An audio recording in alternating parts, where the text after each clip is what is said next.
hit you.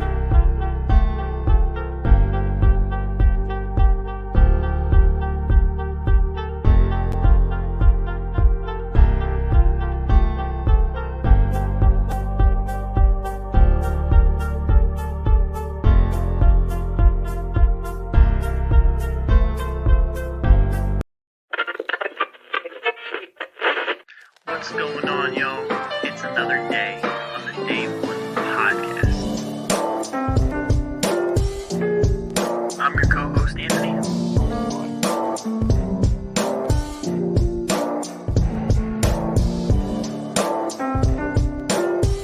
I got my co-host, Kyle. Say what's up. What's happening, y'all?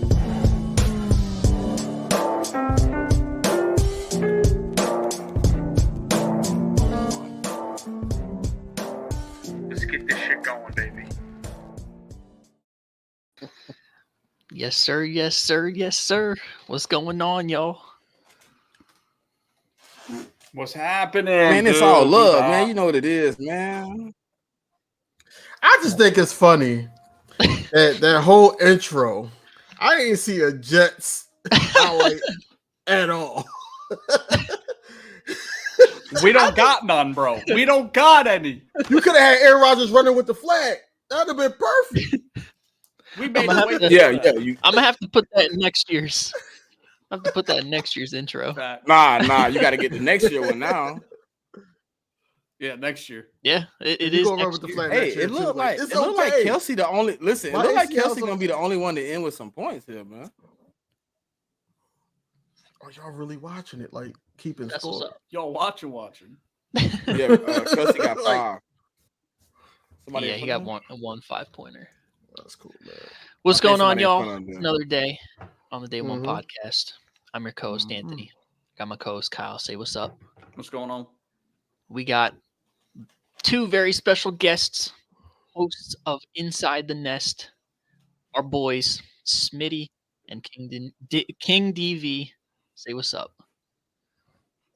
What's happening, people? What's happening? Man, you already know. We had to return the favor, man. They was on our show at the last minute.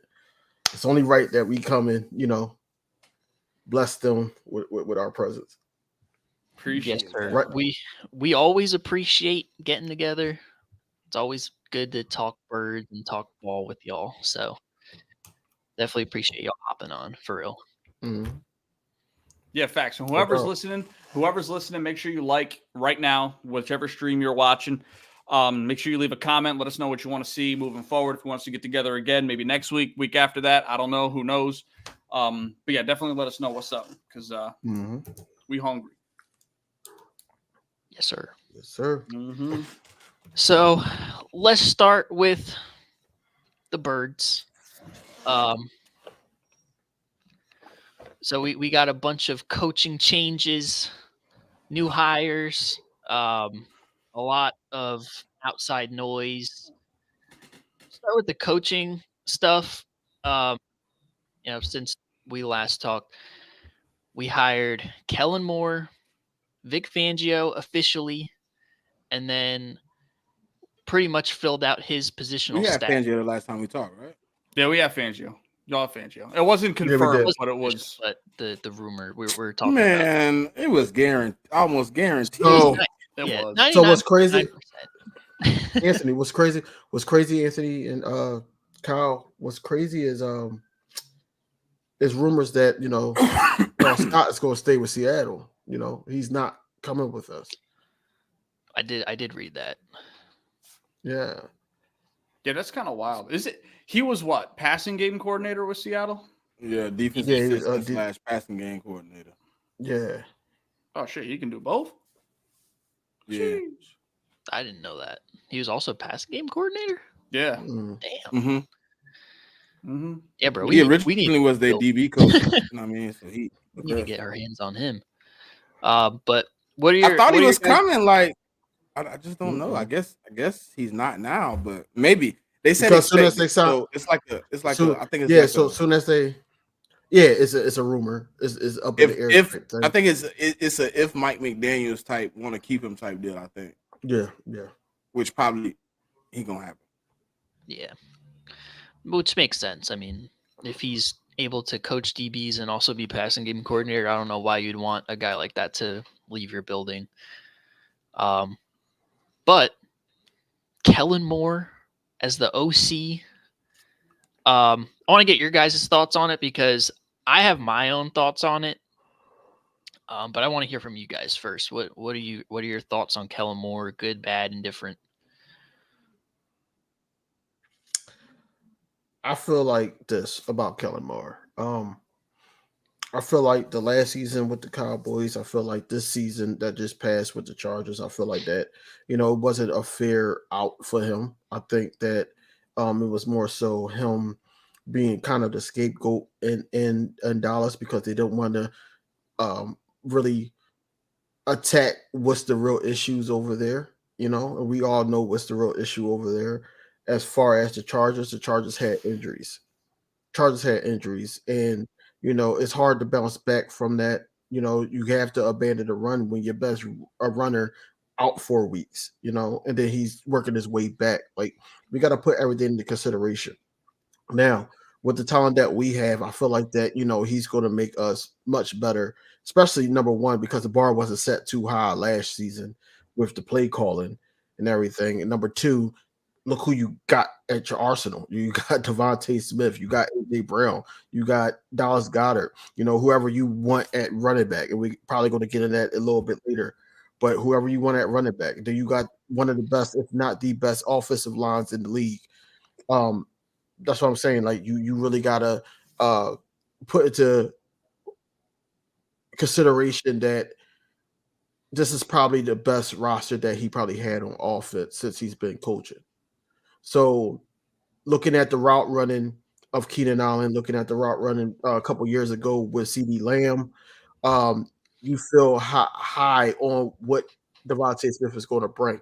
He was just on Upper Adams podcast with Kay Adams, and he basically said, "Hey, just let us do our thing." And I feel like that was a little mental shot at the coaching last year. I'm not going to say Brian Johnson, I'm not going to say Nick Sirianni, but it's a little shot because I feel like they were blocking a little bit more. You see how Devontae Smith got hurt.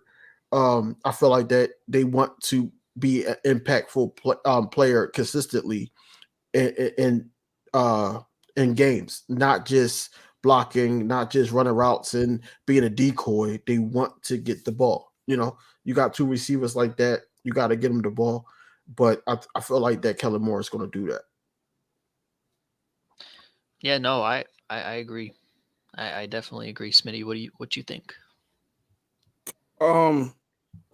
Like, you can't really okay, so I know you're gonna evaluate him off his statistics and what he looked like and what he's done, for other organizations because you want to get a brief outstanding point of view. So you kind of want to see what you know about him. But like, his offense with Dallas is not going to necessarily be the same offense he runs with the Eagles. Different coaching staff, different assistants, different player coaches. What he ran in Los Angeles, I'm about to say San Diego, Los Angeles, it's not going to be the same as what he run with the Eagles. Like, the weapon he has acquired is nothing like what he's ever had. Like DV just said, like, he's never had a Devontae, AJ, Goddard. If we bring Swift back, Jalen Hurts, like, who's gonna be at wide receiver 3? Like, who's gonna be tight end 2? Like, this roster has the ability to develop into something special. And I don't think Kellen Moore, I mean, I think he's had a roster that's kind of close because he did have like Amari Cooper. He did have CeeDee Lamb. Yeah, I wasn't even gonna say CD. I was gonna say Zeke. He did have Dalton Schultz. Like, he had a little run there where he had a decent squad. Yeah, he had prime Michael Gallup too. Prime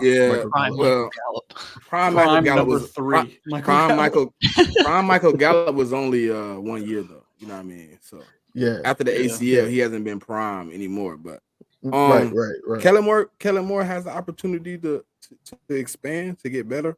I don't put a cap on anybody just because he worked for another team and other people have a perspective of what he does. I think he has the opportunity to come to the Eagles, man, and rewrite the script if he want to.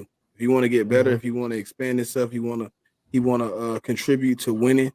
He want to get some type of recognition to move on, because obviously you get an offensive coordinator job to be a head coach.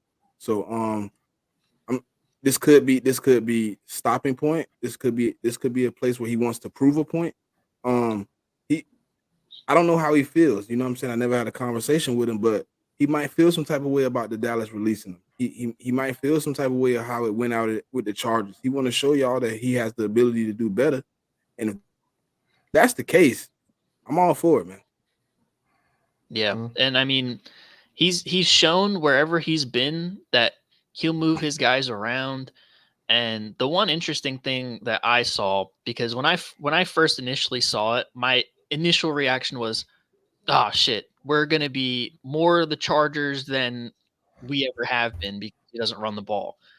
You actually get into the numbers; he's actually top 10 in run attempts, and Mhm. he Mhm. actually does run the ball quite a bit.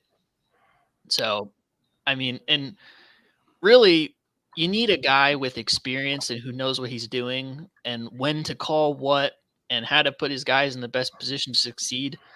And granted, all of the things that went on in Dallas and the playoffs and stuff, and even with the Chargers last year, Kellen Moore has shown that he can make run a prolific offense no matter who's there.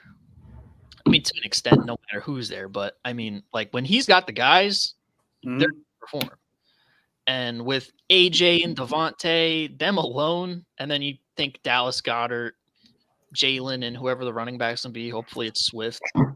Like, it's going to be scary hours if, he decides to put everybody in the best positions possible. And, he's calling 95% of the shots.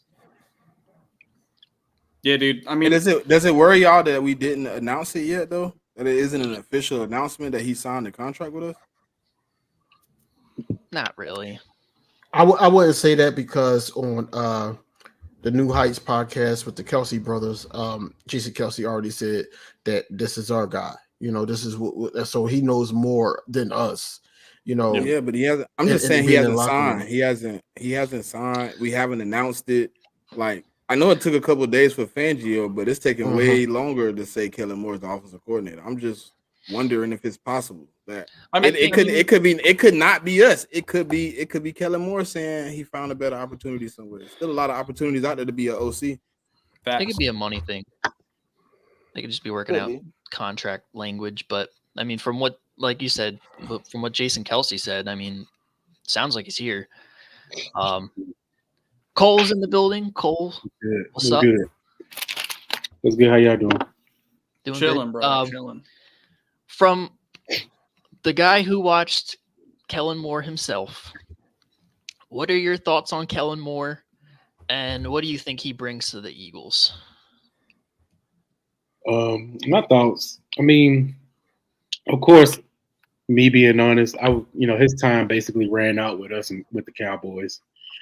For many reasons, I could say that he was basically him and Mike McCarthy. They didn't see eye to eye.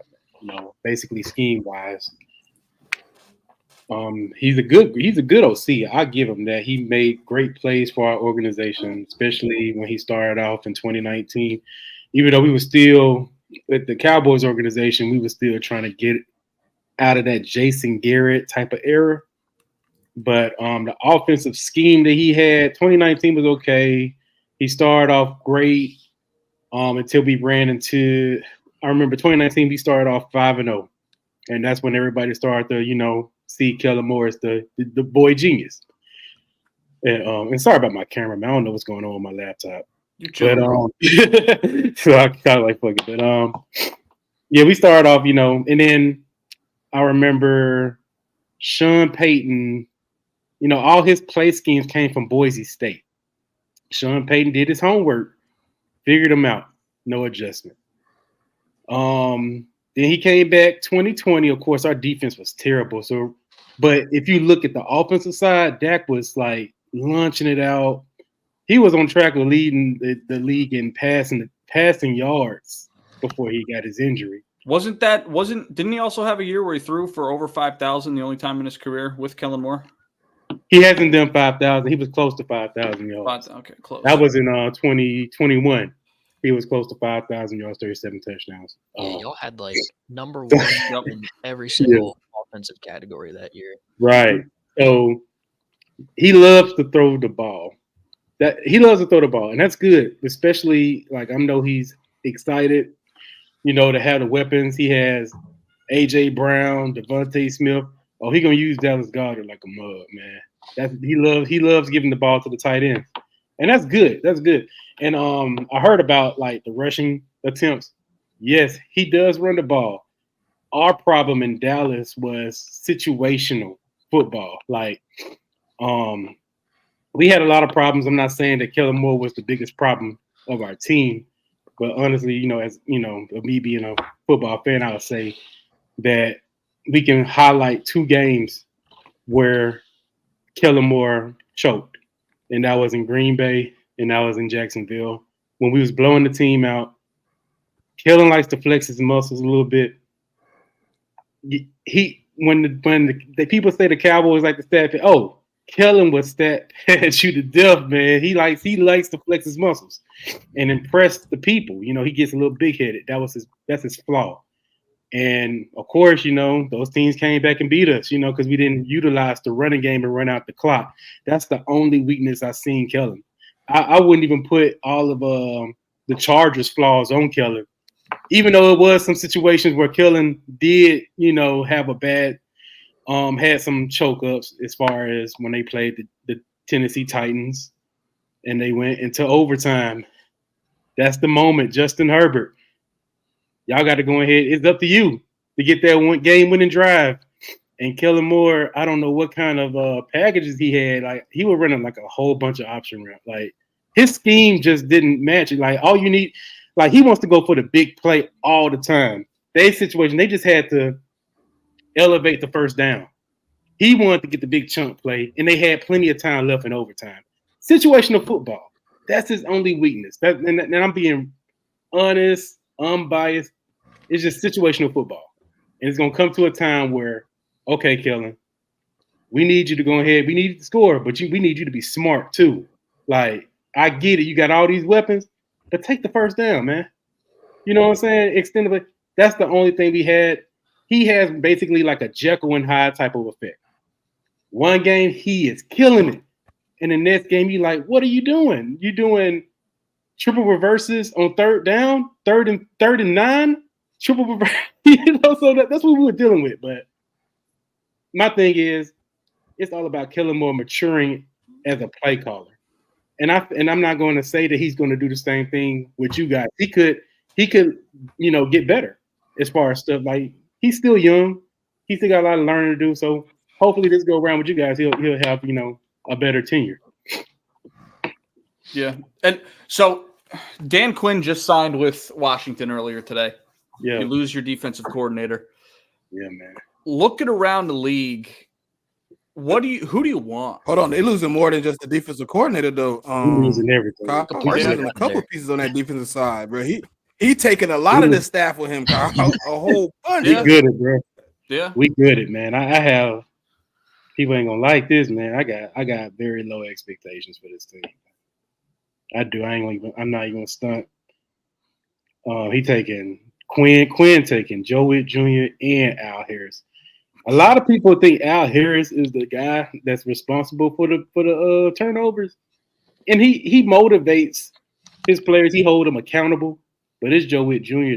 that established that pass game, and that's gonna hurt. Like, a lot of people wanted Dan Quinn gone in my fan base, and I told them, I said, hey, I get it. We want this dude to stay, man, because we in a bad situation, man. Very bad situation. I think He's got pull too, where he can bring he can coaching talent, player Yeah. talent. He gonna pull some players. He gonna probably get J-Ron Curse over there and probably Jordan Lewis. A lot of guys that we had on our team that's free agents. He gonna try to pull them. on his side, the Commanders is going to be a team to look out for, especially defensively. I'm not putting. He can even dip into the Shanahan tree with the connections of Atlanta. Yeah. He can do that too if he wants. And they got $70 million in cap space, and the number 2 overall pick. But no head coach. No head coach. Yeah, but they got Dan Quinn. Dan Quinn. Dan Quinn, their head coach. Yeah. And then, but hold on now. Listen, I might not the pick of Dan Quinn, but Adam Peters is gonna do some great things for them, dog. He learned some shit, and he tight with Howie, so I know Howie done taught him a couple things too. Mm-hmm. So I mean, I can expect the Commanders to make a big leap. I still don't see them being a threat. 7 wins, 8 wins, you know, that's a successful season for the first turnaround, you know what I mean? After being the number 2 overall pick. I can see Dan Quinn getting enough pieces to compete. But I wanted to hold on. So like I wanted to get back to the Kellen Moore situation though. Cole kind of hit on a point, right? I know he flexes muscle a little bit, but my problem wasn't about the kind of the flex. It was more like simple football sometimes. Yeah. He get away from it. Like you up 14, fourth quarter, and we still airing it out. We still taking big shots. We ain't running the ball. We just shooting it out. Like, and then the pick come or whatever.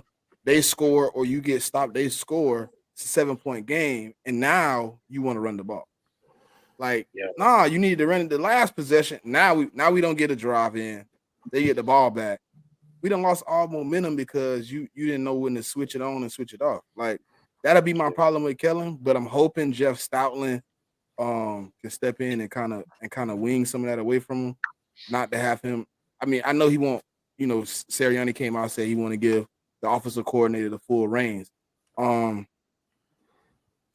I don't know if Kellen Moore, like, to me, I don't know if he has the reach in the NFL right now to bring in a staff. So I'm hoping whoever does have the reach, I hope we bring in a great staff around him because we need a quarterbacks coach.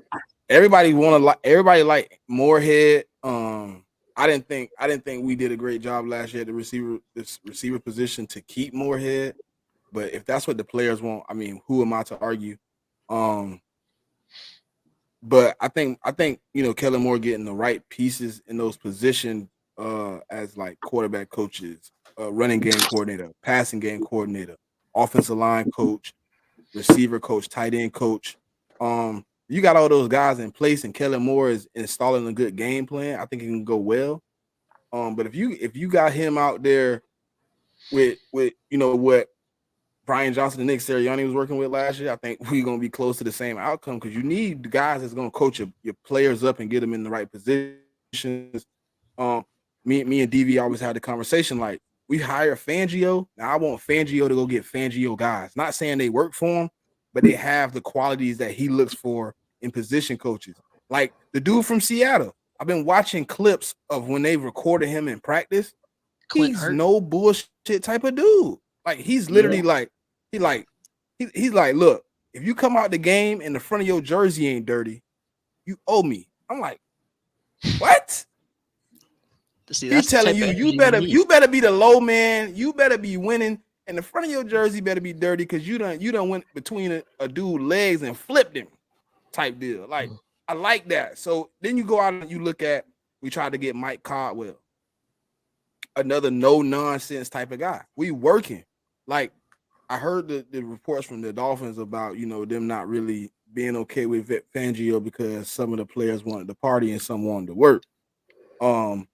If you look at it, like, he didn't do this with Miami. He just kind of went in and what they had is what they had. But now he's kind of like bringing in what he need. Like, and I just think if we can get the right guys in, I think both sides of the ball can be great.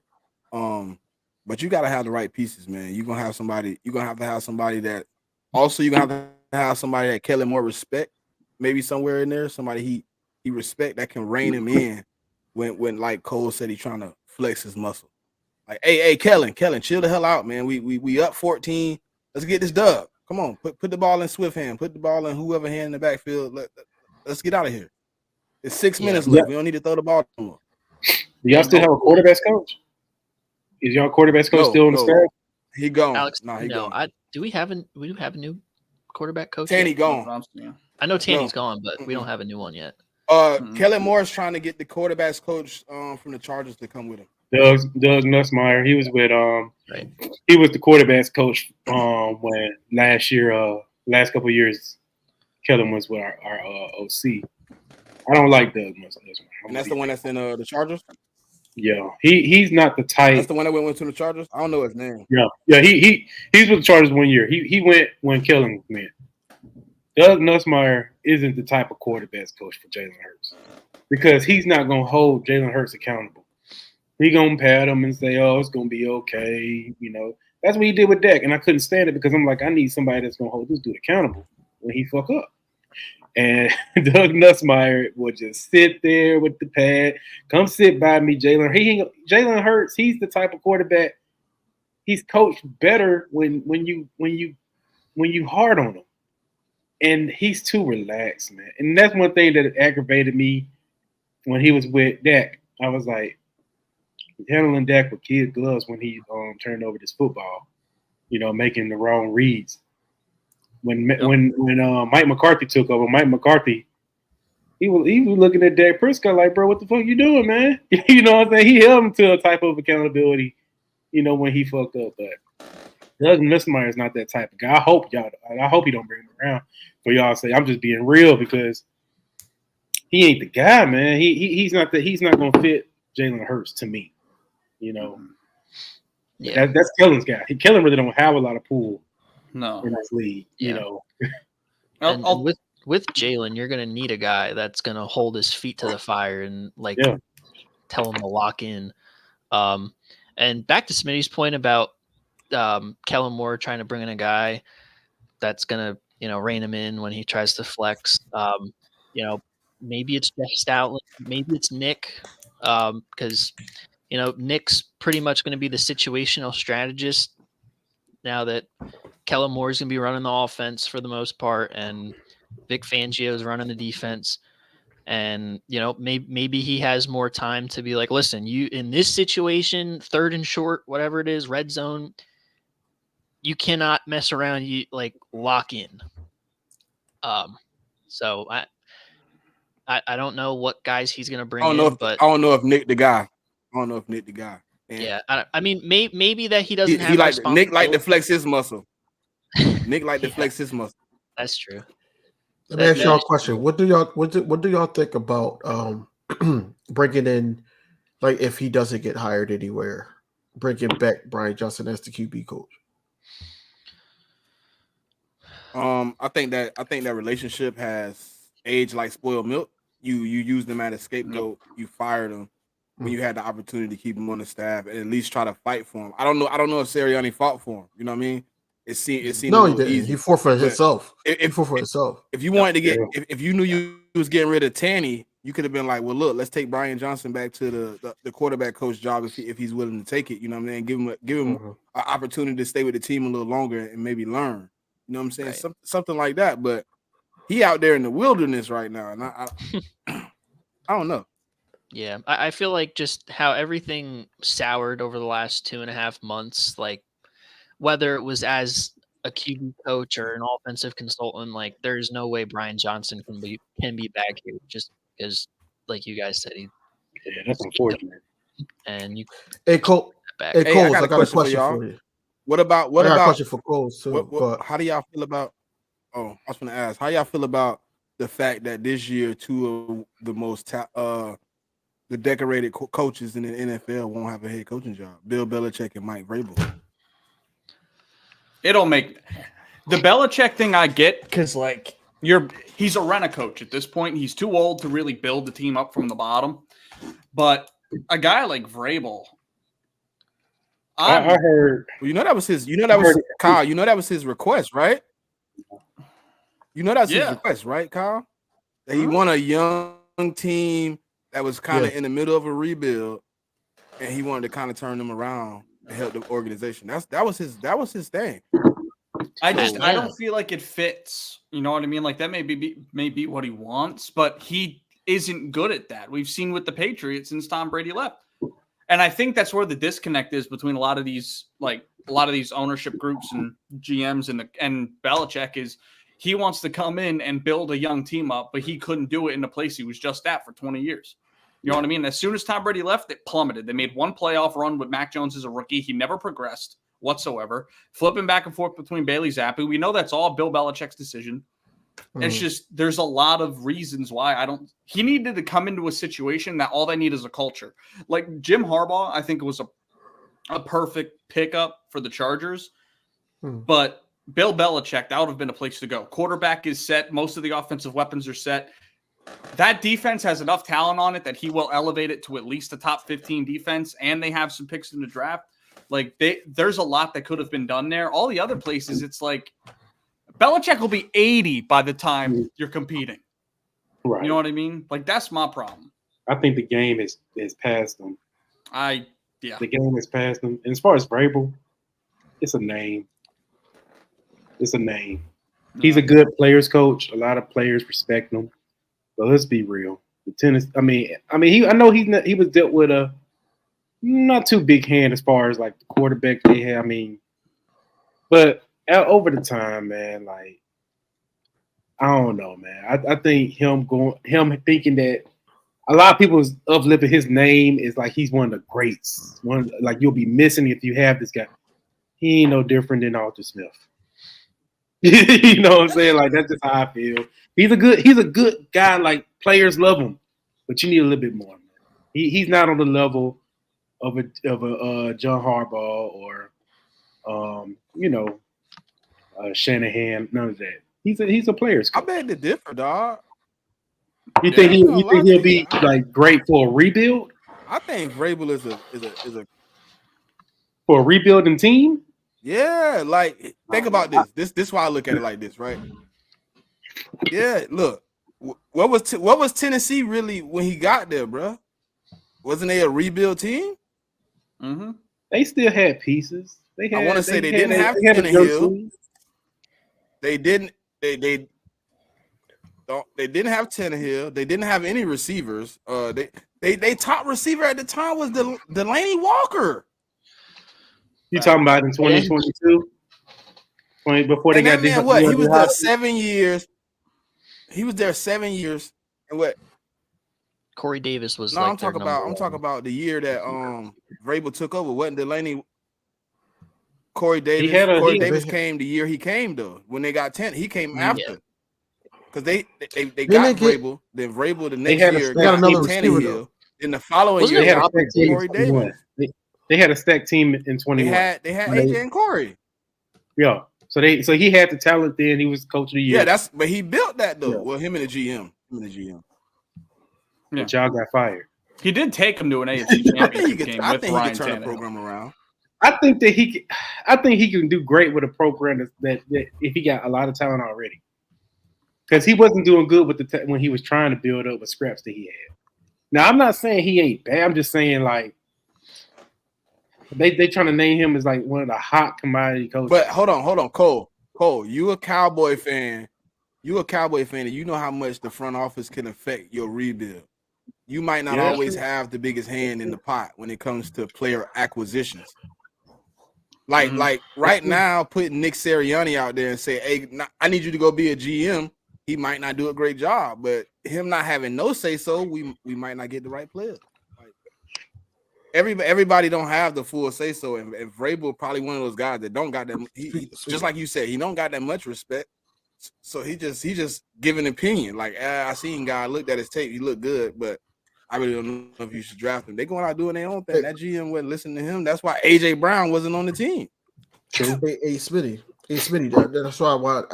Like that's very part of the question that I wanted to ask Cole.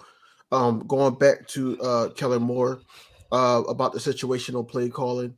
Do you think that it was the situation that Kellen Moore was in about the situational play calling? Because when he had Cooper Rush, he was able to adjust and have y'all on a winning streak to the point where when y'all played us, it was more so that everybody some, I ain't gonna say all, but some Cowboys fans was looking like, hey, we might could get Philly in Philly. It was to that extent because the way y'all was playing ball and the way he adjusted, around that time, y'all was running the ball a lot more. And of course, y'all was relying on y'all defense, but Kellen Moore did call some good plays throughout that stretch.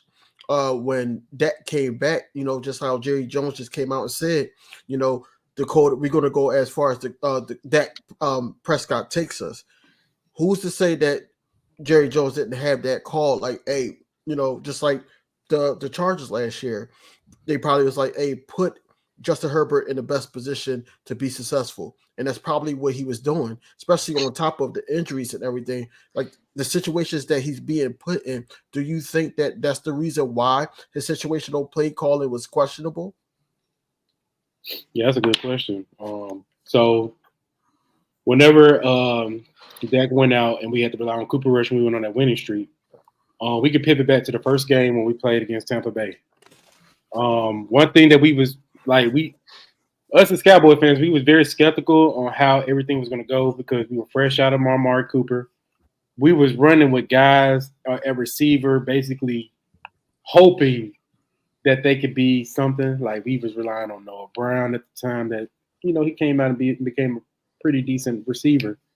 We had a undrafted guy, Dennis Houston, who had splashes in the offseason, but got lost in the regular season. So we came into that Tampa Bay game with no identity at all. We played terrible. We basically brought out the same type of schemes that we were bringing out when we played the 49ers, like, no adjustments, not changing up your scheme a little bit.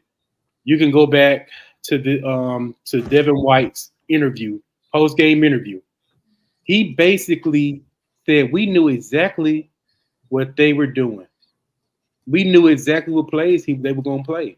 We were just standing there. We knew his whole playbook. And they did if you look at the tape. So whenever we pivot, that got hurt and we pivot over to those renegades, Mike McCarthy had to take over at some point. He was like, because he'd been on the hot seat since he got hired. So he like, man, bro, they weren't seeing eye to eye. He was like, let me try to help you out with your play call. Let me go ahead and insert some of the plays when we had to deal with Cooper Rush. So it took Mike McCarthy to really force most of the running game to be in versus these teams. So we ran the ball way more effectively in those games with Kellen Moore. A lot of people give Kellen Moore that credit because he's the OC, but behind the scenes, that was Mike McCarthy stepping in saying, hey, we got to run the ball more because at this point, you can't throw like that with Cooper Rush. He's not that guy. And we went on our ride. Everybody, it definitely like divided our fan base. Everybody was talking about cutting Dak and letting Cooper Rush be the starting quarterback. And all I was being like, I'm just going to wait till we play Philly, man. I'm going to wait because I know it ain't going to work.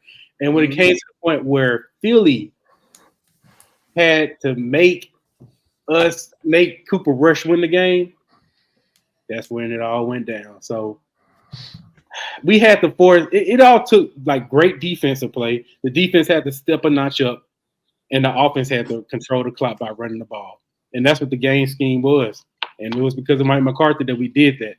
Now, when it also pivots back to Kellen Moore's, when he got that power, he just loved throwing the ball. He was ready for Dak to come back. Oh, that was killing him. He even had a conference where he was like, "It's killing me that I'm not passing the ball as much as I want to." He said that. So that's something, and I'm just saying, I know DB, I know you play. I'm being 100% honest. This is what he's saying, and hopefully he matures from that and understand. Hey, it ain't all about lighting up the scoreboard. It's about winning football games, and that's what people tried to go ahead and Mike McCarthy by saying. And even though we choked bad in the playoffs, in these certain games, we weren't just lighting up the scoreboard. We was winning, football games at the same time when it mattered the most. So just take that, that little page out. That's all I'm saying. All right, so listen. As y'all know, we don't just discuss the teams that we like on the show. We like to dabble in a bit of everything. So I got a couple questions regarding the 2 Super Bowl teams, maybe some of the AFC, NFC championship games. Yeah. It's been a lot of talk this week about where Patrick Mahomes ranks all time. So let's put it out there. Mahomes he's started 6 full seasons. He's made it to the AFC championship game in every single year. He's been to 4 out of 6 Super Bowls, 1, 2. I don't know where you guys sit, but right now I'm leading like he's going to win his 3rd this Sunday after this one. Where does he sit with you guys? Like, is he on your Mount Rushmore already? And whoever want to go. If he win his 3rd one, yeah. That's You got to give it to him. He been to the Super Bowl, what? 4 out of 5? Like, 4 times? 4 to times 6. in 6 years. In 6 years. Since Tom Brady really left. Because Tom Brady was the only one that really beat him in the Super Bowl. Shit, he's circling the wagon on Tom Brady right now. Though Tom Brady ain't Yeah. having like this. Yeah. Like, at his age. This a fucking run, dog. Think about this. and He get Mahomes 3 has- right now. Look, think about this. He get 3. He's 14 years younger than Tom Brady when he got 7.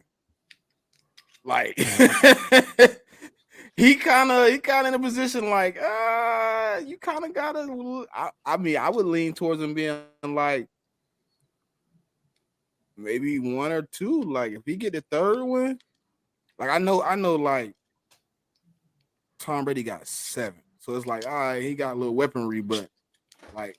But you think he's going to be Consistency of rivaling what like Patrick Mahomes putting in, like he came in the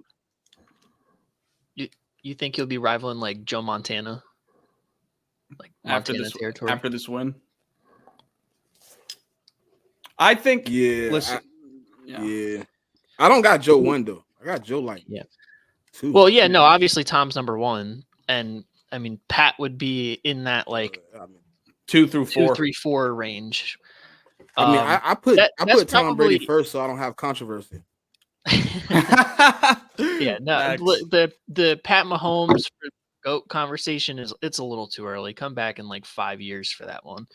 But that's Yeah, about where I he win the stick 3rd with one, it. and then like think about this.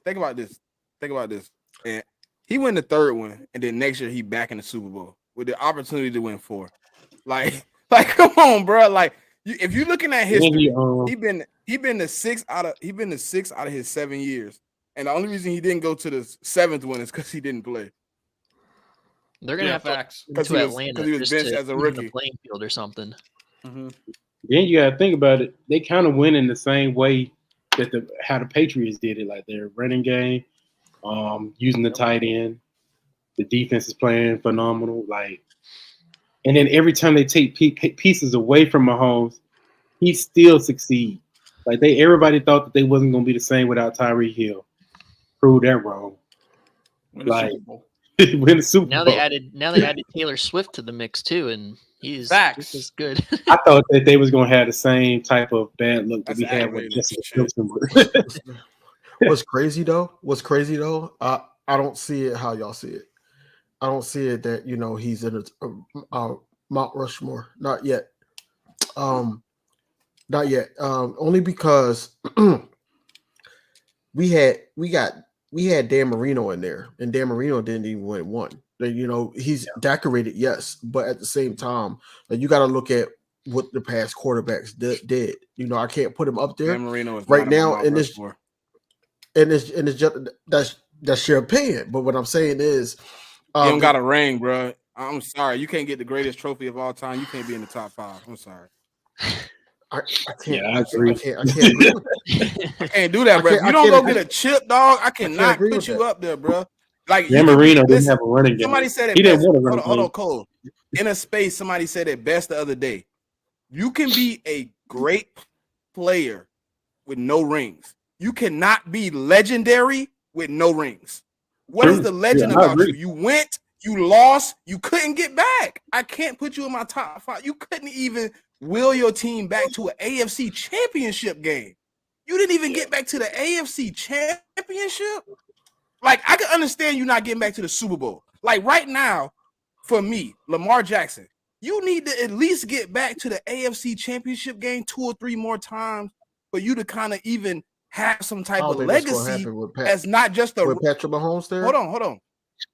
No, I said AFC. You don't have to get the Super Bowls. You need to at least get back to the AFC Championship 2 or 3 times. You need to play Patrick Mahomes 2 or 3 more times for you to have a legacy that they don't just call you a running back. Like I respect Dan Marino. He has some zip on the ball. He has probably the most accurate arm that's ever been in the league. Like he did things that other quarterbacks did. You didn't get the greatest trophy of all time. If Jalen Hurts didn't get back, right? But he put up crazy stats, I wouldn't have him in my top 5. I love Jalen Hurts to death, but I can't put him there. He can go out and put up 40,000 passing yards and put up 10,000 rushing yards. I still couldn't put him up there because you don't have the greatest trophy. You have no trophy. Smitty, I got you. So, Tom Brady or Patrick Mahomes? Tom Brady. Right now, I have to take Tom. He has 7. Okay. Okay. He ain't there yet. Peyton Manning or Tom Brady? Patrick Mahomes. Or Patrick Mahomes? Patrick Mahomes. Pat. I'm asking Smitty. Really? Pat. It's Patrick. Peyton Manning's my favorite quarterback, but he never did what Patrick Mahomes is doing right now. He won their last Super Bowl off his defense. Let's see. That's tough. Aaron Rodgers. Probably, Aaron Rodgers or Pat? Pat. Patrick Mahomes. definitely Pat. John Elway or Pat? Patrick Mahomes. Pat. John Elway needed to Listen, John Elway needed the piece. Hold on. I'm going to tell you why. John Elway needed the pieces to be. Think about John Elway before he had number 30 in the backfield, TD. Yep. He went to Super Bowls and lost. He needed a great running back, a legendary running back to get him over the hump. And tight end. So what's your call didn't need that either? Who? Patrick Mahomes didn't need that. Here's my thing. Hold on. Here, What did Patrick Mahomes- Mahomes? Hold on, wait. I'm an Eagle. We just lost to him. What did he beat us with, bro? Juju Smith-Schuster?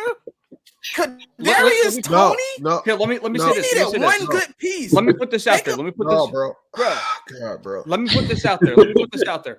Patrick Mahomes lost an All-Pro running back, and Kareem Hunt won a Super Bowl. He then lost the first-team All-Pro wide receiver in Tyreek Hill, and then won a Super Bowl.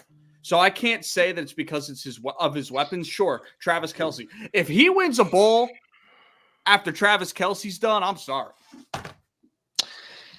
He won. Yeah, if you go win one without Kelce, dog, he won. But listen, hold on. DV said that. So that means we should drop Tom Brady because he needed Gronk. No, I'm not saying or he needed Edelman, or he needed Welker. He needed guys to get him championships. How y'all viewing it? Tom Brady didn't go to Super Bowls and lose and then get one piece and win. Like John Elway literally went to two Super Bowls before he won and lost bad. Yeah. Then he gets a running game and he has, I think in the first one, he only has like 17 or 18 completions and Terrell Davis goes crazy. The next one, same thing. Fourth quarter comes, they down. They feeding TD. Like I watched them Super Bowls. Like TD is if not my favorite running back, he is 2. And he needed him. And then he had Shannon Sharp and Rod Smith. I don't know what to say, bro. He needed everything to be right. Like the statistic they give about Jalen Hurts right now is literally what John Elway really needed. And how old was John Elway when he won his first Super Bowl? 30-something. He was 35. So it took him his whole career, man. The last time he had I'm looking at it totally different from y'all. I don't like. I'm looking at it totally different from y'all. That's fine. Go ahead. No. Patrick, listen. Patrick Mahomes is great. Don't get me wrong. You know he's great. Mount Rushmore means four guys. 4 guys. So y'all got him top 4 all time if he wins this third one. I have him top 4 4 all time without the third one. Wow. I don't know about top 4, but I think for me, he definitely has a case for top 5 after this one. But this is also me projecting the rest of his career. We gotta really the only look reason at I say that, time. like technically speaking, I can't see another quarterback that's done what he's done. Like when I look at the achievements, like even over a career, it's people that's played 15, 16, 17 seasons, no AFC championships, no All Pros, no Pro Bowls, no leading the league in touchdowns, no leading the league in yards, no Super Bowls. And this man literally did it in less than 10 years. He has possibly an opportunity to get a third one. He's been to 4. He's been to 6 AFC championships. He broke damn near all the records. Like duos, him and Kelsey broke that. Single season passing yards, I think he like 2 in that. Touchdowns, I think he like 1 in that. If I'm not mistaken, he either 1 or 2 in that. Like, bro, this man is literally right now. If he retired, first ballot Hall of Fame, and he's only played 7 years. Let me, and I think you guys will all agree with me with this. So, when judging Patrick Mahomes, you have to look at the pace, not so much the entirety of the career. He is on pace by every match. If he wins this one, he's on pace to get to 6 in the next 6 years, which is nuts. So, like, my thing is, you look at it's 3 things when you're judging quarterback. That's stupid.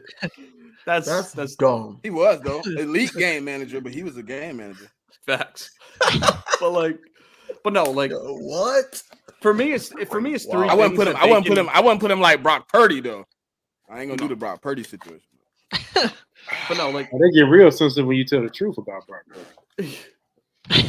We gonna get to that team next. Yeah. Yeah, but let me just finish my point. It's 3 things that I'm looking at with a quarterback.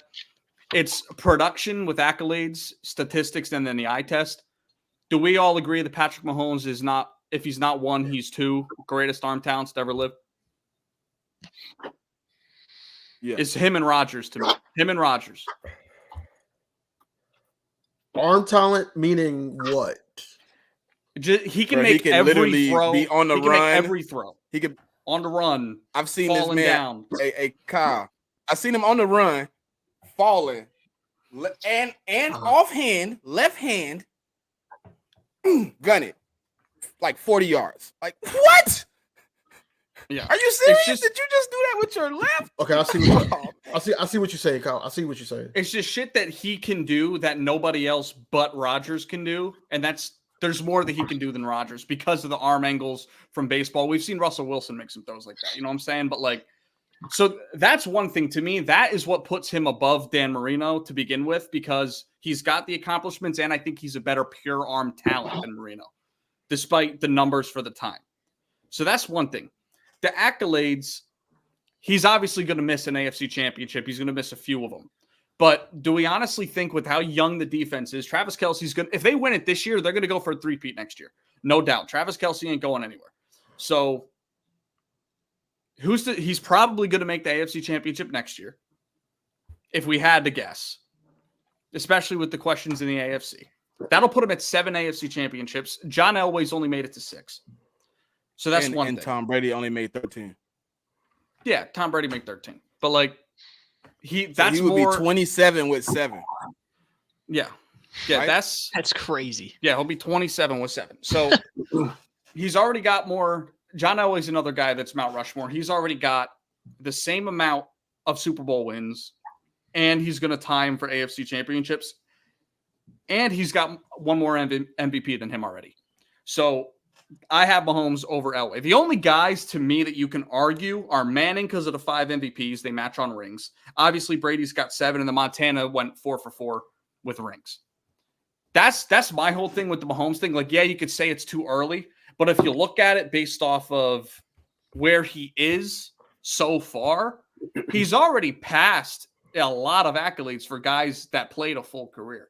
So it's not crazy to say, like, if he goes out after this year and never makes an AFC championship game again, we'll start to look at him a little bit more like we look at Rodgers now, because Rodgers won that 1 Super Bowl. We know the talent. We know he's great, but he couldn't get back to the big game.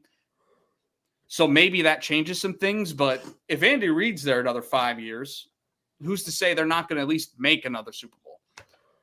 You know what I'm saying? So if he wins this one and then gets to another one, I personally think he's going to get at least 5. I don't think it's out of the question. He's going to have another 10 years to win 2 more. So And I don't know about you. Are there any quarterback talents that we see coming up that might be like real guys? Like I don't see any deep draft classes coming soon. I don't know about Drake. The only May. person I think that might, and it's a strong might. If they really keep building the team, I could see CJ Stroud. Maybe I was just about to say that. I agree. But that's one guy that he's got to. I think Burrow, Josh Allen. I think Josh Allen has the fear of God of Patrick Mahomes. Every time you play him in the playoffs, the man look shook. The only person other than that that's willing to go in there and as Ryan Clark say, slow down his heartbeat and play him, I think is gonna be CJ Stroud and Joe Burrow. No. I don't see another quarterback in that AFC. Like I used to thought it was gonna be Trevor Lawrence, but to me it looked like he regressed. He's not progressing. I don't know what's going on over there. It could be play calling because the guy that's calling plays is the reason the guy that's the head coach got fired from the Eagles. So it could be play calling. I don't know. Like I want to say Lamar, but I just watched Lamar literally get devoured. Yeah. So that's the only person I can give you is maybe CJ because CJ Stroud look good. Can't lie to you. Yeah. Pause. And I don't want to discount Lamar because he did make it to the AFC Championship game, but let's not act like it was a run. They won one game against a rookie quarterback. You know what I'm saying? So like Lamar, I don't believe in the playoffs. But the other thing too is, and Mahomes, he's already number 2 in playoff wins for a quarterback. He's number 2. Yeah. 20. What do you got? 20. Playoff 20. games like He got 14. He got 14. Tied with Montana. 14. Tied with Montana. 14. That's crazy. And bro's played 6 years. Yeah. You know what I'm saying? So he'll probably get to what? Maybe if he matches Brady at 7, he'll probably have 28 to 35 wins. Brady's got 35. He'll have the MVPs most likely because we'll get stale of giving other guys it, and he'll do. A lot of quarterbacks do this. They'll win back to back, and they won't do it for 5 years. Back to back, something like that. Like Manning should have more than 5. We agree. Brady should have more than 3, probably. Marino should have more than 2. Like, so I just think I don't think he's been right since then, Jigga. After them 13 seconds, boy. That's fact. That boy ain't cooked back since the 13 seconds, dog. Man, the Bill fans, they thought he was gonna make it this year. So look, I was chilling with a Bill fan when it happened, and it was so crazy. He looking at the TV like, bro, we just won. And then the third, I was like, y'all did not win. Oh man. So I think putting Mahomes on the Rushmore isn't that crazy when you compare it to the other. Like obviously Montana, Manning, and Brady are locks on it, but when you compare him to the other guys, he's got him beaten something. He has already. A case. I'll give you that. He has a case. I just think like I don't know. It feels like too early to be like, oh yeah, like he's better than Elway, he's better than Marino, but he does have a case. I feel like if he keeps going like another year or two, then he probably should be up in that top 4. But yeah, do you think the man got 30? The man got 30,000 yards in 7 years. Yeah, he's 6,500 ahead of Brady where he was at this point. A lot of older fans will pivot back and be like, the era of football back then was way harder, kind of discounting these older guys. Hey, they do the same. Hey, Coles. I didn't want to sound like an old head, but yeah, that's where I was going to go with it. Yeah, and that's fair to say. That's fair to say because football back then, like the stats not as high because they relied on the run game a lot back in the day. Mm-hmm. Them running backs was getting Emmett and Barry Sanders and what's his dude from the Bills, Thurman. Like those were the guys that was keeping these quarterbacks like Aikman and what's the dude, the Bills quarterback? Chip Kelly and all that. So, and then it even goes to the part of Elway, because Elway needed a running game to win. But top 5, it's crazy that we put a lot of top 5 quarterbacks that played within our generation. And there's been so many quarterbacks in this league, like they did like some crazy plays. Like I see why a lot of people lean on Marino, only because even though he didn't win a championship, he was very, very, very talented.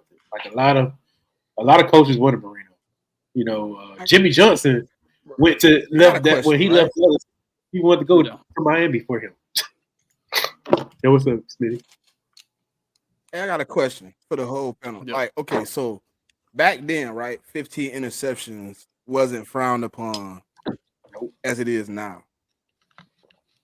Because I just did Elway's stats, and I never hear anything come up about him being a turnover demon. The man averaged like 16 interceptions a year, I Look think at and he was only throwing. And he only had one 4,000 season. look at Brett Favre. yeah. I They didn't do know that. I average haven't never 21 really a looked year. at his stats. Yeah, Brett Favre was averaging like 22. Yeah. I think he was I averaging mean- 22 to be honest. You look at it like this: turnovers are down across the board, so the standard. But nobody talks about it. But Jalen Hurts just threw 15 interceptions, and they call him my quarterback. But they did the same thing with Dak, so we can't. I did. we can't I just did. say I went that. through the same thing with Dak. Yeah, And like and like- the skills a lot better now. I would say skills higher. And there's just a lot more talent on the offensive side of the ball, and the game is catered to the offensive side of the ball. So the standard for turnovers goes up. You know what I mean? Like that. That's why. Like we can look back and say, yeah, he threw a lot of picks, but for the time, it's a common thing. You know what I mean? Now it's not as much. So when a guy throws, like, remember when Matt Stafford went on the Super Bowl run? He led the league in turnovers. He only had like what 15? Like. So the standard's But I'm just saying way it's- higher. for 15 what is this frowned guy's doing. upon. Like you get Yeah. 15 now, they like, oh, you a turnover machine. But you get 15 back then, they like, he had 25 touchdowns. Like, Mhm. Yeah. Because the I know the mindset, standard has I changed. believe. No, yeah. That's what I'm saying. That the mindset was different. It was more so like, hey, Elway got going to have another chance, or Brett Favre's going to have another chance. He's going to continue to sling it. That's why one of Brett Favre's best games was that Monday Night Football game against the Buccaneers when his dad passed away. That basically was his best game, but he just kept throwing the ball. He had picks that game too. That's what I'm saying, that it changed because it was more about winning, not more the stats, and PFF wasn't around, and you ain't have all those things. Now you got those things, so now that's going to be one of the reasons why you can win MVP. Back then, it was more so like, hey, who's winning the most, who's putting a team on their back the most, and that was it. It wasn't nothing more, nothing less. So now it's like, oh, you got interceptions. Oh, you regressed, Jalen Hurts, but the numbers and stuff like that without the interceptions was similar to last season. So we got to look at it that way. So it's just different mindsets, different standards in different generations. Yeah, and I don't care what people say. Turnovers aren't created the same. You know what I'm saying? I mean, it's going to count on the stat sheet regardless, but I mean, fuck, we saw Trevor Lawrence throw 4 picks in the first half of a playoff game and win it. So, I mean, not all turnovers are created equal. and you know, PFF got these new metrics, so they breaking all that down too. Oh, yeah. They got like interception something percentage. It's like, I guess, like the quarterback throw and then accident. So then they tell you how much of the percentage of the interception was on the quarterback and the receiver. How do y'all feel about these new metrics? Like, they got on target, on time, passing percentages. Like, how do y'all feel about all this stuff coming out, man? It's kind of giving you don't need to be a rocket scientist to understand the game of football. I think, for me personally, forget about all the advanced metrics. If you do the eye test and you see a quarterback that can make every throw, he can excel in every situation, can put his team on his back and win games, granted what kind of talent and coaching he has around him. If the analytics don't say he's that great, but all those other things check out, then, I feel like those stats kind of misinterpret the game sometimes. I mean, they're good to have for like the stat junkies like Kyle, but I mean, to an extent, it kind of ruins the game because now it's a numbers game, and football is not. It is a numbers game, but it's not like that in depth as a numbers game. No. No, it shouldn't be. It shouldn't be swaying the outcome of a game. And for an example of that, I don't know if you guys knew this, but did you know C.J. Mosley was never rated a top 30 linebacker in the league until this season through PFF? That's crazy. C.J. Mosley. Uh-huh. Like that shows me right there that there's a disconnect. But yeah, dude, some of the stats I think are important, and I think it's cool to see like different ones. But when it's directly affecting the game, I just have y'all ever seen a graphic that says 4th and like 7? Have you ever seen it say don't go for it on the broadcast? You know what I'm talking about? How it says in the bottom it right does. corner, like 4th and Yeah, 4th. It does. Amazon. Anything like I think anything over 5, it kind of says don't go 5. for it. Yeah. Yeah, Mhm. I don't think I've ever seen it, but shit. Yeah, 5 and Going under, off- they say going go off for of- it.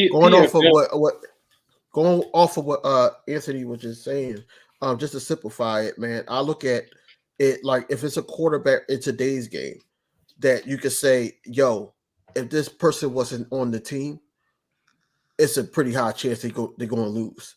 You know, Yep. you could look at, Jalen Hurts, you could look at Dak Prescott, you could look at Josh Allen, you could look at Patrick Mahomes, you could look at Lamar Jackson, you could look at these guys, but you can't look at Kirk Cousins like that. They won with Josh Dobbs. You know what I'm saying? You can't look at Kyler Murray like that. They won with Josh Dobbs. Mhm. It's one of those things where as though the eye test, honestly, how good the team will be with this quarterback playing. If somebody got hurt, you're like, oh, that team losing. Just like the Jets, for instance. We got into the season. Before the season, we would say the Jets is going to be dangerous because now they have a quarterback. Regardless of how his age and with the injuries he had throughout his years, we still looked at him as a threat because it was still Aaron Rodgers. Soon as he went down, you're like, oh, the Jets is done because Zach Wilson stepped up. Yeah. And then on the flip side of that, Nick Chubb, the best running back, top 2 in the league, goes down and Browns still make the playoffs. Exactly. Yeah. Right. Mhm. Yeah, PFL, but it's a good go ahead. search engine as far as like it's a good search engine as far as finding out like rankings on certain teams and players and stuff. They give good information on that. But when it comes to like the social media, they like to like throw out narratives to rank up their views and bullshit like that. Like when they tried to criticize Trayvon Diggs with the interceptions and the amount of yards he gave up.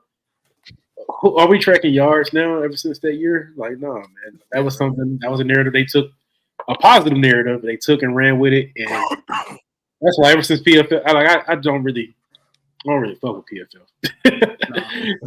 I like that. So listen, I think when it come down to certain positions, though, I think PFF is something key, man. Like, how do you really rate linemen? Yeah. How do you rate your fullback that didn't get any touches? Like, how do you rate a tight end that's a blocking tight end? Like, I think it's certain ones that's come out that's made it better to understand what players are going through or what they're doing on the line. Like, nobody watches the lineman because it's not pretty football. But how do I know my lineman's getting beat if I'm not watching all 22s? I go to PFF. I see that his run block win rate, his pass block win rate. Oh, dang, he only winning 17% of his pass blocks. Oh, he giving up 72 pressures. Like, it's stuff like that where like you really didn't used to know what a lineman was doing because you just look and be like, oh, it looked like he blocked.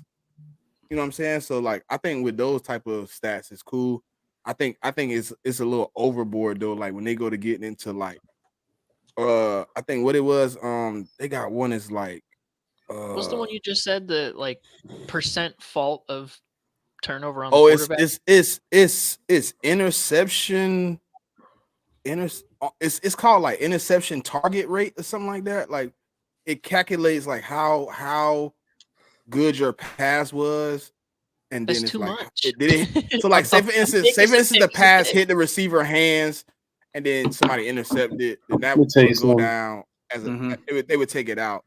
But they got like on target pass rate, like Jalen Hurts is at the bottom of that too. Like he's pretty good with being on target. Dak Prescott is at the bottom. Patrick Mahomes.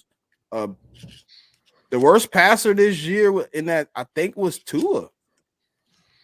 Which doesn't surprise me. Yeah. But again, like because he wasn't throwing it's- straight to the receiver. He's more of an area thrower. Like I'm gonna put it here. Mhm. Y'all fast as hell. Go get it. Yep. Like Sam Howell was too. Sam Howell was that type of thrower. He was two. He was two on the list. Sam Howell was two. Mhm. So listen, on the other side of it in the NFC, y'all all hate the Niners. We all know it. Yeah. All right. But they can't have nothing nice, bro. no, they can't. But listen, I feel like we should be giving Brock Purdy a little bit of his flowers right now. He Reason played a being, great game last game. I mean, let's be real. We've been saying all year how we don't know how he can play through adversity. He's been down in both playoff games and has pulled some magical shit out of his ass in the fourth quarter. He had that incredible drive against the Packers to win the game. And then he threw for 127 yards in the fourth quarter last game. So now, obviously, no, he's not Josh Allen. He's not, Lamar, Mahomes. He's not that guy. But, do you feel like the hate is too much on Brock Purdy? Because, I mean, listen, say what you want about the receiving core and everything he's got around him. The dude wins games. 4-0 starting from front to back of a football game. He's 4-0 in the playoffs. He's doing a great job. Look what he What are got your around him. thoughts? Brock Purdy, I'm not going to discount his talent and the way how he's been playing, but I will say that he's on the right team. Yeah, absolutely. He's on the right team. He has a great supporting cast. His teammates believe in him. The front office believes in him. He has a great coach that believes in him. So, when you got everybody believing in you and no criticism outside of your fan base and team, you're going to succeed. Yep. And that's what the yeah. Then, Like, no scrutiny. who was the quarterback before him? That did this. Jimmy G. Jimmy G. And Jimmy his G. Did teammates. he do this too? It So looked we different, though. It looked different, though. Yep. Well, there was no different. It ain't the CMC same. when Jimmy G was there, but I mean, Jimmy G was still cooking. Yeah. He was cooking. think He was he's okay. cooking. And Debo, Ayuk, all those guys wasn't really Kittle. like where they are now. And basically, like, just take for instance, like I said, I always bring it up. The game I went to, Eagles versus San Fran. They said on if you want to talk numbers, Brock Purdy only threw 99 yards. The rest was yards after catch because we couldn't tackle. But it looks good for Brock Purdy. Brock Purdy last game, yes, he had a pass that was short. And if that cornerback could have caught it and not bop it up for Ayuk to catch it, then we wouldn't be talking about Brock Purdy having a decent game. True. It's certain things that that you have It to would've look been at. game over. Brock Purdy, Catch that pick. right? Brock Purdy, Brock Purdy is one of those guys that's in the right situation at the right time, just like Jimmy G was. That's basically what it is. Yeah. Here- We'll definitely see how he is in the Super Bowl. I mean, I think that'll boil down to a lot. Here's my thing. So I'm checking a couple stats here because that's what I like to do. So Mhm. let's look at the year that Garoppolo took him to the Super Bowl. All right. 13-3, cool. He threw for 3,978 yards 2019. in 16 games. Yeah, 2019. Mhm. 3,978 yards, 27 touchdowns, 13 picks. And what was his yards per attempt? Yards per attempt, 6.5. Okay. Who was the running back Who was the running back? Not a clue. that year? I year. want to Running say back- it was Oh, he It was Mostert. 2019. It was Mostert. Elijah Mitchell. a lot. Mostert and I Mitchell. thought it was Raheem Elijah Mostert. Mitchell. That's right. That's right. Okay. Raheem Mostert Mostert and Mitchell. Yep. Yeah, Mostert Yeah. and Mitchell. They both had. Purdy They're not this Christian year. McCaffrey. Purdy this year in the same amount of games played because he missed one. 4,280 yards, 31 touchdowns, 11 interceptions. He had a yards per attempt of 9.6. So what that tells me is, yeah, he's benefiting from everybody around him, but it's not created equal with Jimmy Garoppolo because, Brock Purdy led the league in yards per attempt, air yards per attempt this season. Air yards per attempt. Yeah. That tells me he's throwing the ball down the field. Yeah, he is. A lot of people was like he was afraid to throw it down the hill. He always, they always did the yak yards. But further down, once he kind of got comfortable in his system, and this year he's throwing it down the field much more. That's why I was like, you know, he's How- better. He's better what's than the- Jimmy G. He's better than Jimmy G. What does that rank around the league? How many is what's the closest person next to him? What air in the air yards? Air yards per attempt. Let's see. Yeah. Yeah. Lamar at 7.9. Full yard more. Like that's my whole thing. Like I feel like because we saw what Jimmy Garoppolo did, that it's almost taking away from what Brock Purdy's doing. I mean, let's be real. Dude's been in the league only 2 years now. He's been to 2 NFC championship games. He's already gone. He's going to a Super Bowl. He has a chance to win it. We don't think he will, but he's got a chance to win it. Like, I feel like because of what we saw from Jimmy Garoppolo, we're giving this guy shit. A guy that was taken the last pick in a draft, had all the adversity. Like guys that get drafted at that point don't make rosters that often. You know what I'm talking about? And this guy ended up, I mean, out of some sheer luck, some hard work, made it into the starting role and hasn't lost his job. Like, they traded the number 2 pick in a draft because they had Brock Purdy on their roster. So clearly Kyle, they seen. Go ahead. I'm gonna be real with you, right?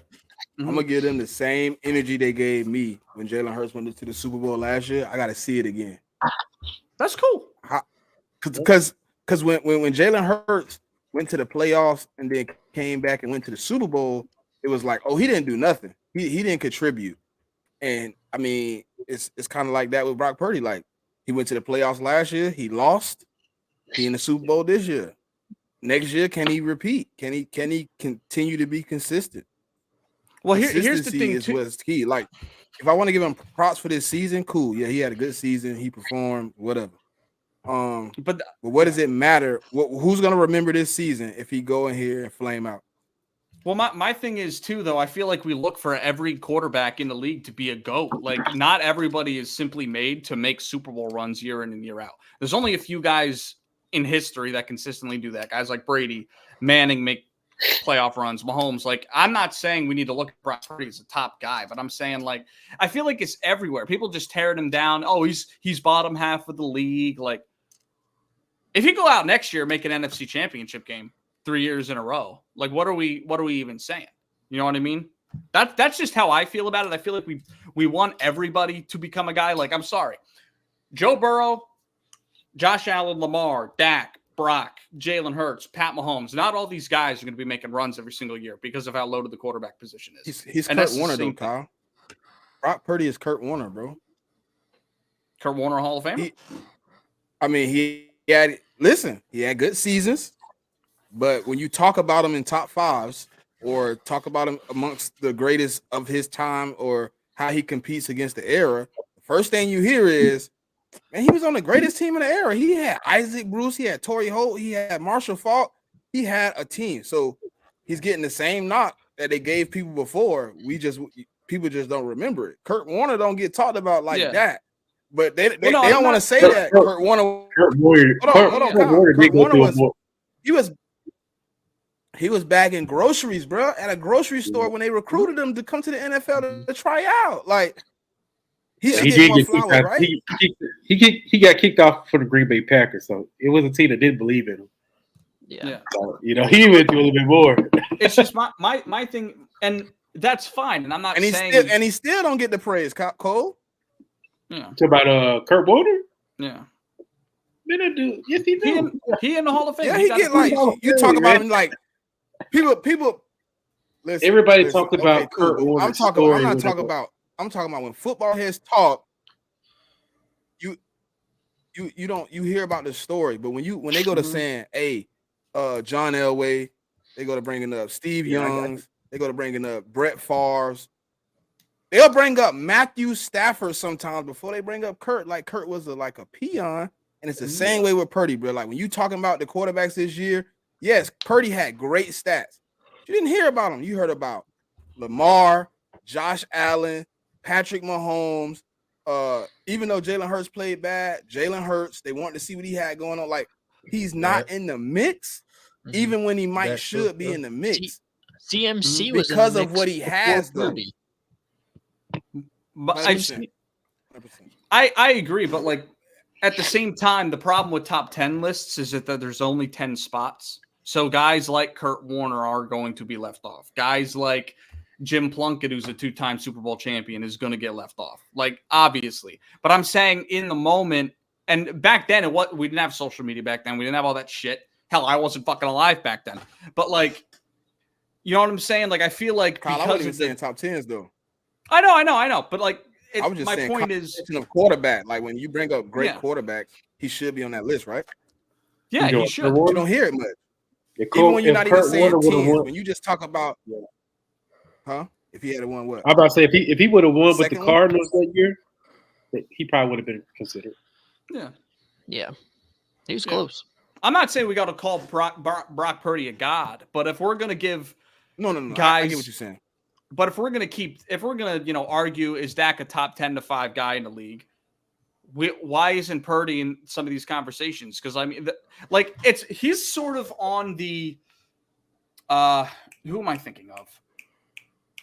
There's another quarterback that's in the league, Jared Goff. It's the same thing with him. Because Kirk Cousins isn't doing what Purdy's doing. Brock Purdy's already accomplished more than what Kirk has. has. Has Kurt had a team like Purdy? Tell me the team that Kurt had with the same amount of talent as Purdy. And you tell me you put Kurt He has on not. the 49ers right now, he's not putting up the same type of stats. The same type Sam of Darnold If could put not up the better. same amount of stats with that. Well, team. that's if buts and maybes though. Like we can only go off of what we've seen. Bro, You know what I'm saying? I watched Kirk Cousins do it with the Commanders with nothing. And then I watched him turn around and do it again with one wide receiver and nothing else. Before TJ Hockenson got there, he did it with no Stephon Diggs. He did it with Adam Thielen by himself, bro. But what did he do? What did he do KJ exactly? Osborne. What are you referring to that he did? He made the playoffs? He made the playoffs. I mean, Brock when Purdy you have, made the listen, Super when Bowl. you're a okay, Think about but this, with though. a If- more does Brock with a Purdy 10 make the playoffs times with that talented team. With that Minnesota team? No. Yeah. No, Maybe not. Maybe not. Not Okay. even with he won't make it with the Washington team either. That's all I need to know because I'm Yeah. on the Cam Newton side of this. Yeah. I'm Well, on the yeah, Cam Newton side. You know That's why fair. Brock Purdy don't get talked about too, Kyle? Exactly what you just said, man. Because he's the 10th, maybe 12th best person on his team right now. Mm-hmm. He don't stand out. When you think That's real. think of the Niners, what's the first thing that comes to mind? Honestly, CMC. is it Brock Purdy? Christian McCaffrey, No, CMC. George Kittle, Debo Samuel. Then you go Bosa. defense, but then you go back to Yeah. Brandon Ayuk, and then you say Brock Purdy. Brock Purdy is Hold like on, in you the forgot mix. Trent. You forgot Trent. Yeah, big big Trent. Yeah. You forgot Yeah, Trent. yeah. He's not like I'm not to discount what he's done, which is great, but you don't think of him as like a game changer. You think of quarterbacks like Mahomes, Jalen, Josh Allen, Burrow. You think of these guys like they are the best player on their, at least on their side of the ball, if not on the team, and they're the most valuable player to that team. I don't view Brock Purdy as the most valuable to the Niners offense because No, look at what's around them. that's fair. Okay. And not let to me discount what ask he's you. done, Let me ask but- you this, and I don't know what you guys are going to think. The year that the Rams won the Super Bowl, was Matt Stafford the most important player on that offense, or was it the Triple Crown winning wide receiver? Neither. I would say it was Aaron Donald. Okay. Did you hear the mic? Yeah, Did you hear the mic'd up? Did you hear the mic'd up, Kyle, when he was like, all I need y'all to do is hold y'all weight. I'm finna go take the game up. And he went out there and got what, 2 back-to-back sacks? Mm-hmm. He was like, y'all ain't guard me. You can put 5-on-1. I'm going to get your quarterback, dog. Your boy is in trouble. But if you talk about offensively, it's probably was Matthew Stafford, bro. It could have. Just Yeah. think about it. They changed the game plan. The original game plan for the Super Bowl wasn't even Cooper No, it was Kupp. Odell. It was Odell. OBJ.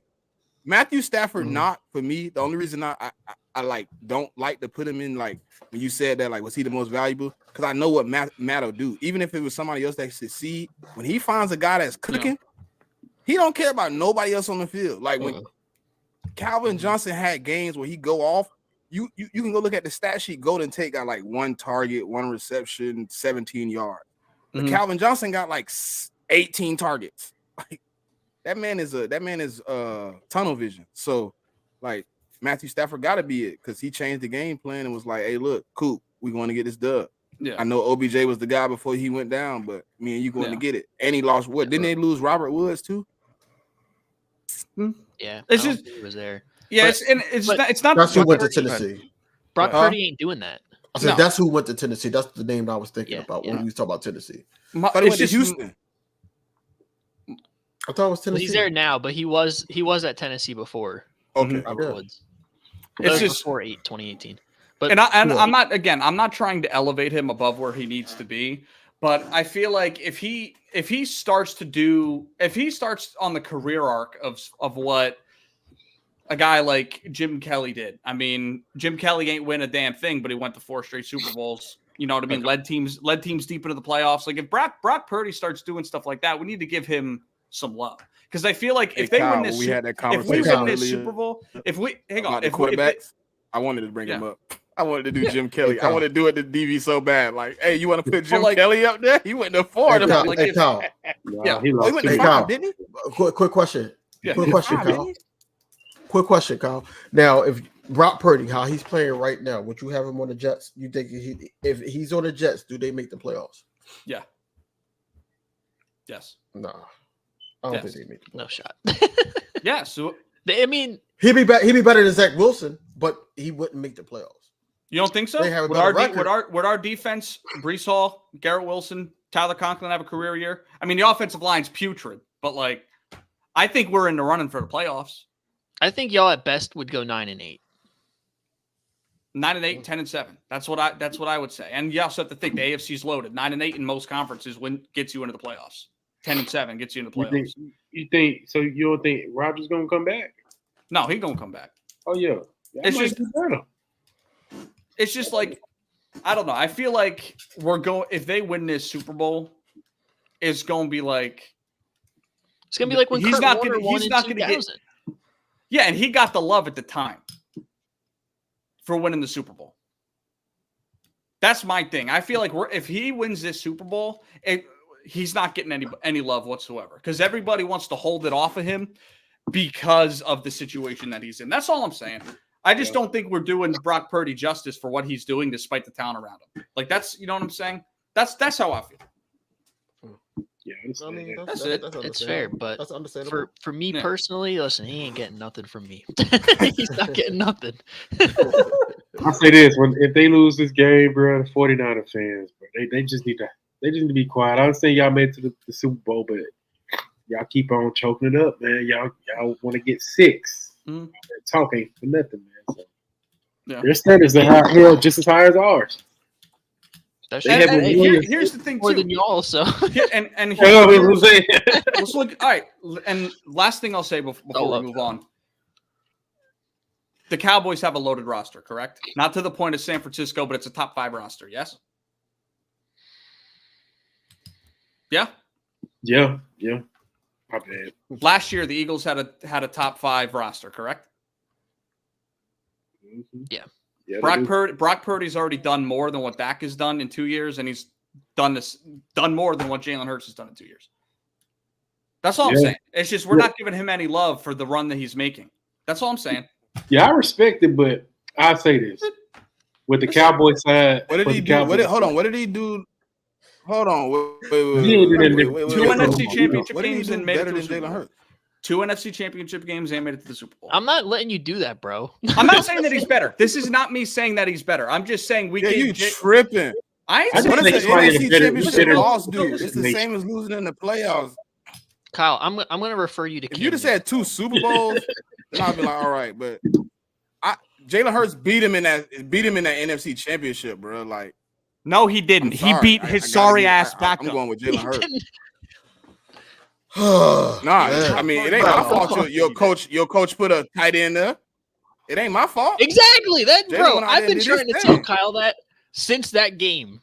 It's Since not. what? It's not my fault. No, and I'm that, not you saying know, it's your Kyle fault. Shanahan can't They can't plan have properly injuries, for Hassan Reddick. No, injuries. and I'm not saying. Hey, it's your hey, Kyle. Hey, Kyle. Go ahead, Hey, go Kyle. Listen, If you listen, put hold on. Jalen Hurts, if you put Jalen Hurts on the 49ers right now, are they going to win this game? No. No. No, and it doesn't really have any. It doesn't have anything to do with the team. They're going up against Patrick Mahomes. The Eagles roster was just as loaded as this team is this year. Bro, Last season, oh, y'all couldn't get it yo. done. Drug tested. That's it. That's all I'm saying. No, they're more loaded than us. They're They're more sure, loaded they're than more us. And they better coach. They got and 2 they stud better coach. linebackers and better coach.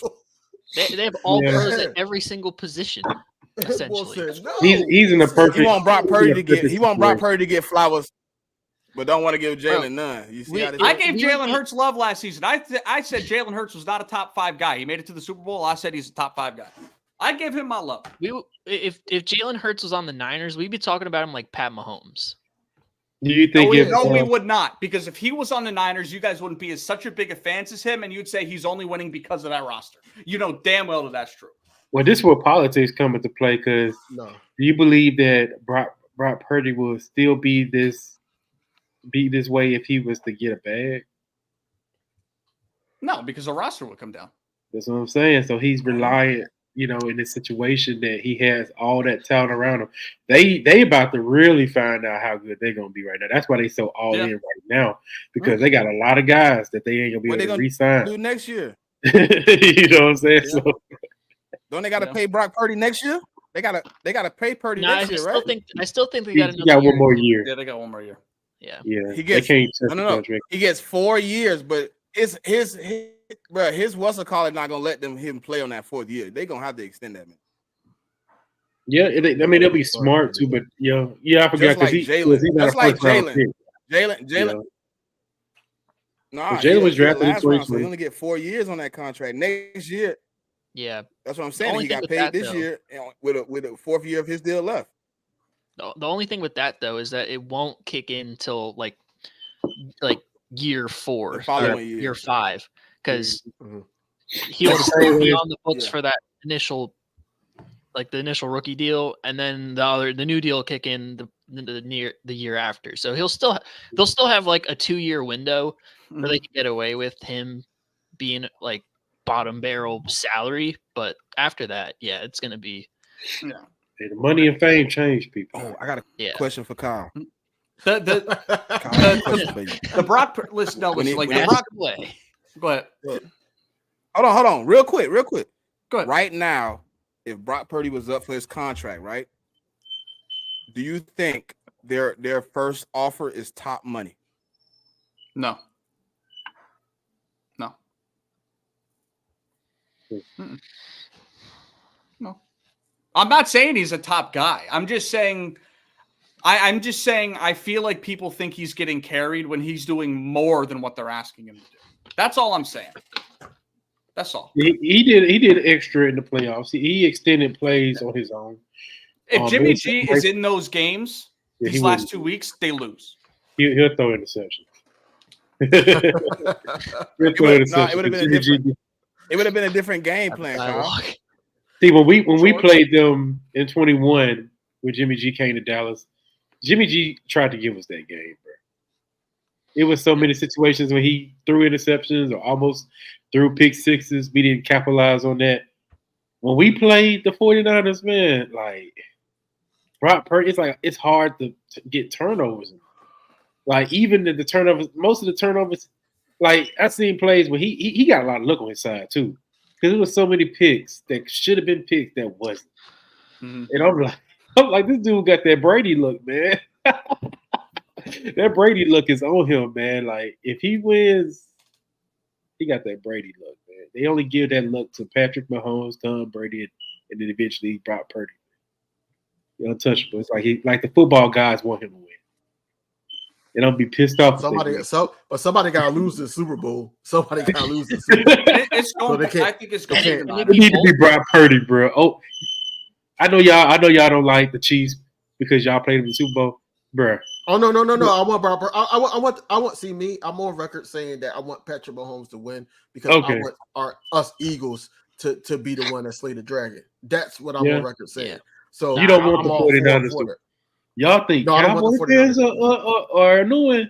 Them 49er fans gonna act a fool if they win the Super Bowl. That's don't want why I this to don't happen. want. Listen, if both teams can Well, lose, great. Well, the But 149er fan, I thought I was especially the cool with, Niners, I because unfriended that nigga. they are. We do not want the 49ers to win a Super Bowl. Man. Super Bowl going into the tie.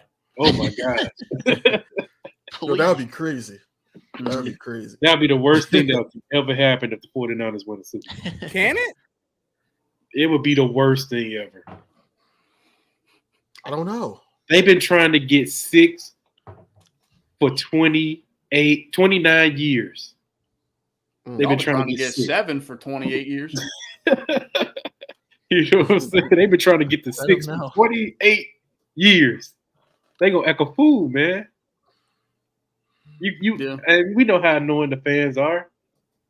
Oh, they gonna be on it, man. Definitely need the Chiefs to go ahead and win, man.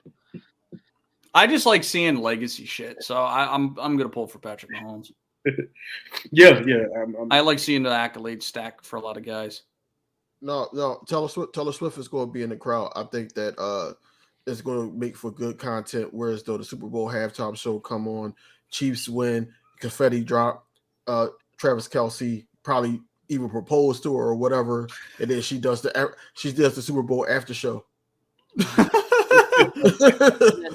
And then Do you they- guys honestly objectively care that they show her at the So- games? I don't. What Let would them you- get their money.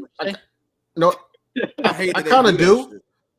I kind of do because it's taken away from the game because the commentators. It's not so much that Yeah, the how commentators. the Commentators camera do is so swaying on her. It's more Yeah. like, oh look at that special fan. Look at her go. You know, that's why I was so happy when Jason Kelce basically took over the box. Yeah. You know, I was so happy that he took his shirt off, did what he did, and everything like that. Because I'm like, it got off of her for just a second, Yeah. and they couldn't say too much about her. Yeah. I saw a stat on Twitter. She's shown for a total of like 24 seconds or like 23 seconds a game. That's her average like viewer time on it. You would think it's Yeah. way more because they show her 5 or 6 times. 23 seconds is how long they show her. The BK I think commercial. somebody Everybody said loves what is is like it's like 4 seconds. What they said is 4 seconds of view or something like that. I seen something like Yeah. 4.6 seconds per Mhm. camera shot. Hey, but y'all, I was looking up that rule about the tie. Y'all know there's no rule, like there's no rules for overtime in the Super Bowl after 3. Mhm. Uh-huh. Mm. What do you Y'all mean, knew so it that? could Like after 3 end in overtime. a tie? So the rules stop at 3 overtimes. Mm-hmm. Wow. That's crazy. It would never happen. I'm rooting for quadruple overtime. There's That's only America's win. been one overtime Super Bowl ever. There's only been one overtime in the Super Bowl ever. Yeah. Who's We that? need to triple that. The Falcons and the Patriots. Atlanta. That was the only. That's Yeah. crazy. I don't think we see overtime because if it's a close game, the Chiefs are going to win because that's what they do. They won't allow that.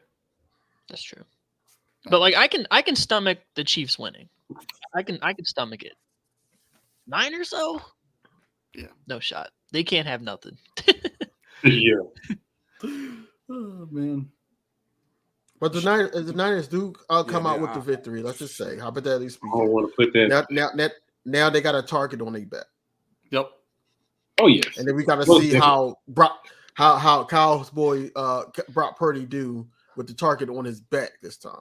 Yep. You know, yes, they beat both of, like, you know, just to be honest, you know, they blew us out. They blew the Cowboys out this year. We can't really say much, but when it's 0-0 and you going into that season, especially if you see them again in the playoffs, they got a target on their back. They don't want to. Nobody want to see them go back, especially in the NFC. So I don't even think we make. What? Go ahead. I don't even think we make the playoffs. Mm. So, like, I guess I have another question too. It makes me think about it. And this is nothing to do with like the Brock Purdy thing that we just talked about. But like, do you guys think it takes away from the Niners if they lose this game, or do you look at it like they lost to a top 3 quarterback of all time? Like, how do you look at that? I don't think it take away from them. I think it's more so. It depends on how the game play Yeah, out. how they lose. Now, if you yeah. got Now you got if you got a game where it's one sided, then it's like, yeah, this look bad, you know. But if it's a close game and you just lost to a better quarterback, a better well coached team, a well prepared team, then yeah, it doesn't take away from the 49ers at all. You know, I can't be on record saying the Eagles had a good showing in the Super Bowl in the loss and think that it's going to take away from the 49ers, even though I don't like them at all. But let's be honest, I think that, you know, it's still going to be a close game. It's going to be a defensive start until, you know, the ice break. You know, it's going to be one of those type of games. But yeah, Patrick Mahomes, I think that Patrick Mahomes is going to have something up his sleeve against that defense. And then also Travis Kelce is going to make it difficult for their linebackers.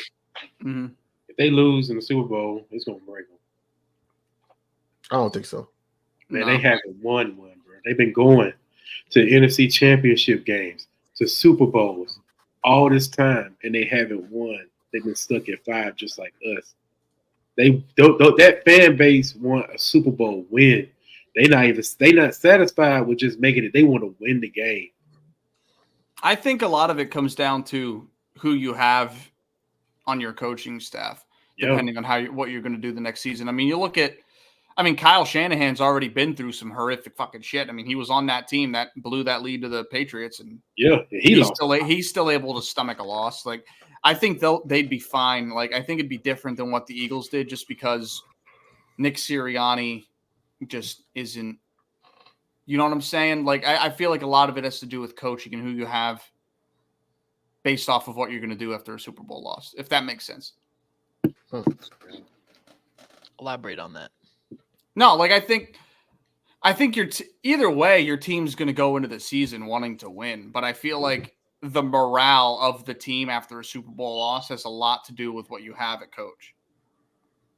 You know what I mean? Like, I mean, we saw the Patriots lose 4 Super Bowls, and they still managed to bounce back. I mean, maybe not that next year, but like, it's another day in the office. Like, I feel like a lot of it has to do with who you have on your coaching staff, because the players are gonna do what they do regardless. You know what I'm saying? Yep. Yeah. So I don't see, with Kyle Shanahan leading that group, I don't see them having a hangover if they lose or if they win, to be honest. I don't know. I mean, we all know the track record of Super Bowl loss hangovers. I mean, we kind of learned that the hard way. Yeah. So I mean, I'm gonna side with history on that one. I don't care if you have God himself running the offense and the defense.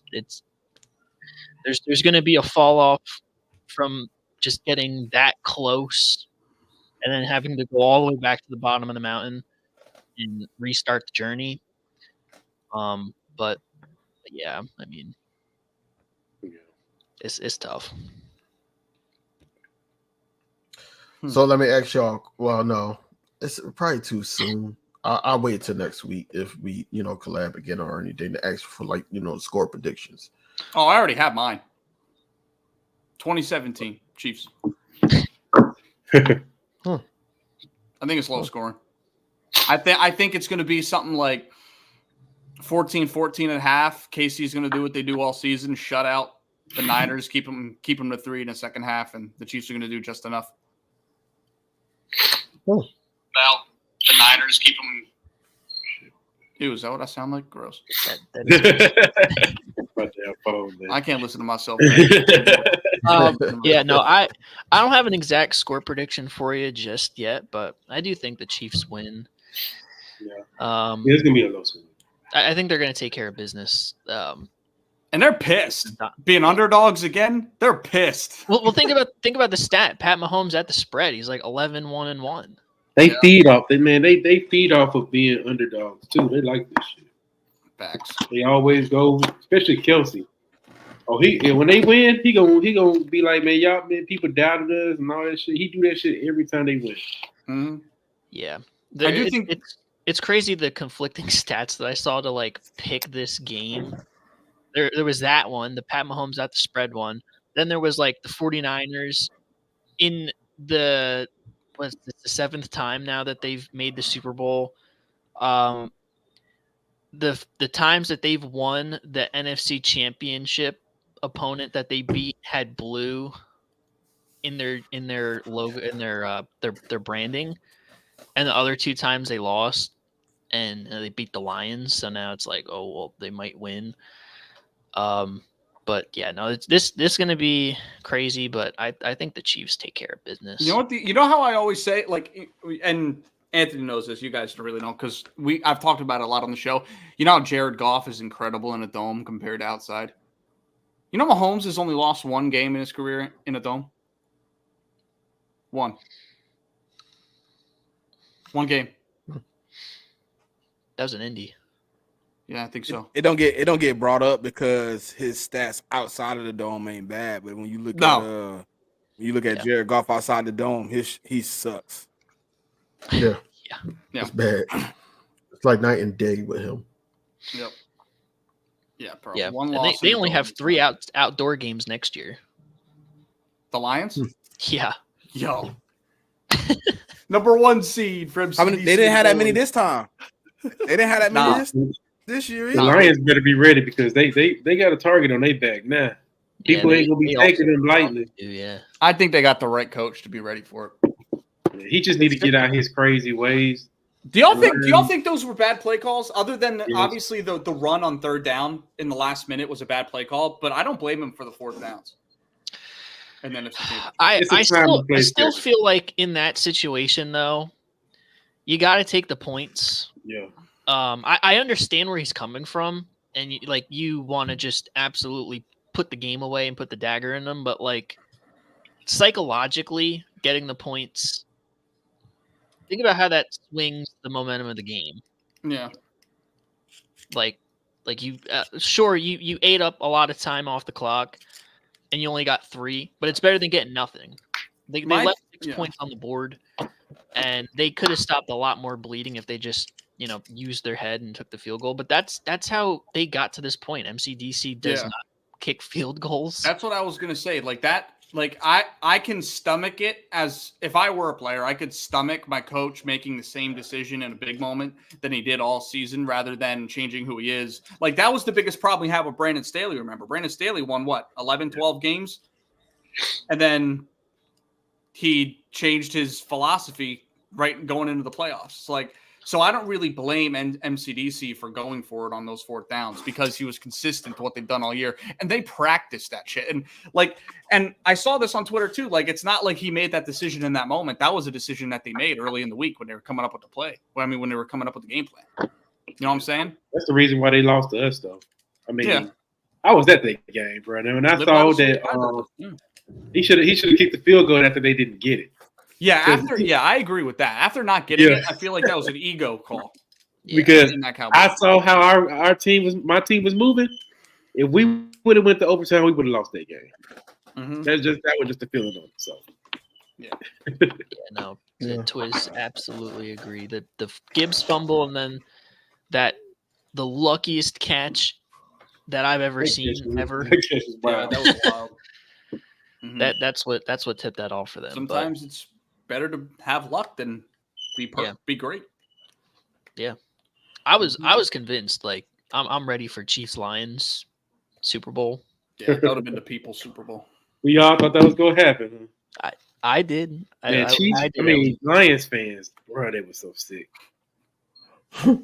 They were sick when they lost. Yeah, Eminem must have been sick at that game because he was really feeling himself in the first half. They must have given it right back to him.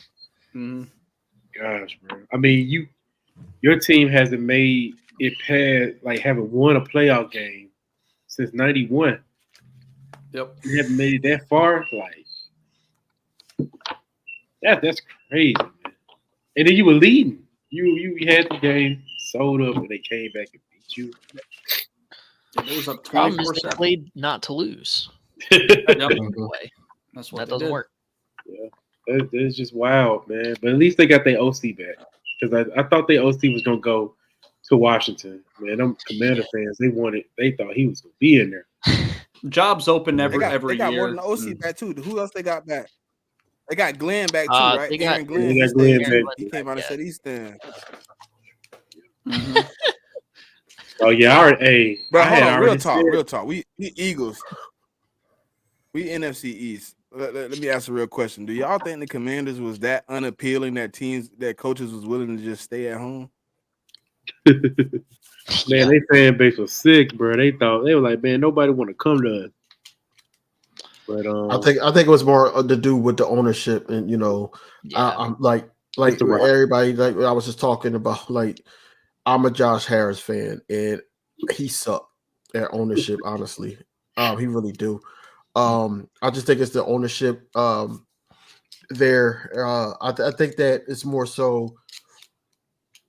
I don't know. You don't know what you're really going to get out of Sam Howell. You don't know what you're going to get out of that staff, and then y'all let go. Basically y'all defense in mid season. So it's like, what are we doing? What's the get up? And a lot of people that was looking for jobs is looking for some type of establishment and going forward. Washington Commanders don't see that out of them. You don't know which way they're going to go. So at the end of the day, it was only right for like somebody like a vet like Dan Quinn to go there. I seen the retweet that Cole had. He was wearing a Cowboys sweater, and he said, "Yeah, I'm your next coach." Like, it seems like he already knew what was going to happen. Dallas Cowboys media got on me about that video. but overall, I think that this is a good look for Dan Quinn. And this is probably going to be his last straw as head coach. Yeah. Yeah, probably. Hey, Is is that Bieniemy true, DB, what coming you back? said? They don't About know. what? They haven't ruled him out or not. If a coach and a GM, you are new to an organization. If you are looking for an established team, then you're looking at the wrong team. You shouldn't even give them an interview. You knew they weren't established. They had a new GM, new coaching, new ownership. They basically coming to you in the interviews telling you they're going to give you the opportunity to build your own staff, build your own player. You're going to get the opportunity to draft the quarterback that you want. Like, if you Ben Johnson, if you Bobby Slowick, if you are looking at a team and saying, "Hey, I want them to be established," and I'm 37 years old, you got the wrong damn job, because it's not too many established teams that's looking for a 37-year-old head coach, because most of them already have their head coach. Most of the established teams, unless it's like a Andy Reid situation where you might think he's going out the door, that's the only way you get an established team. An old dude like Bill Belichick, Pete Carroll, and Andy Reid saying, "I'm hanging it up because I'm 70." Like, but Right. if you a coach and you see a team get a new GM and you get them an interview, back of your mind should say, "I know 100% this team is not established, and I'm going to have to establish them."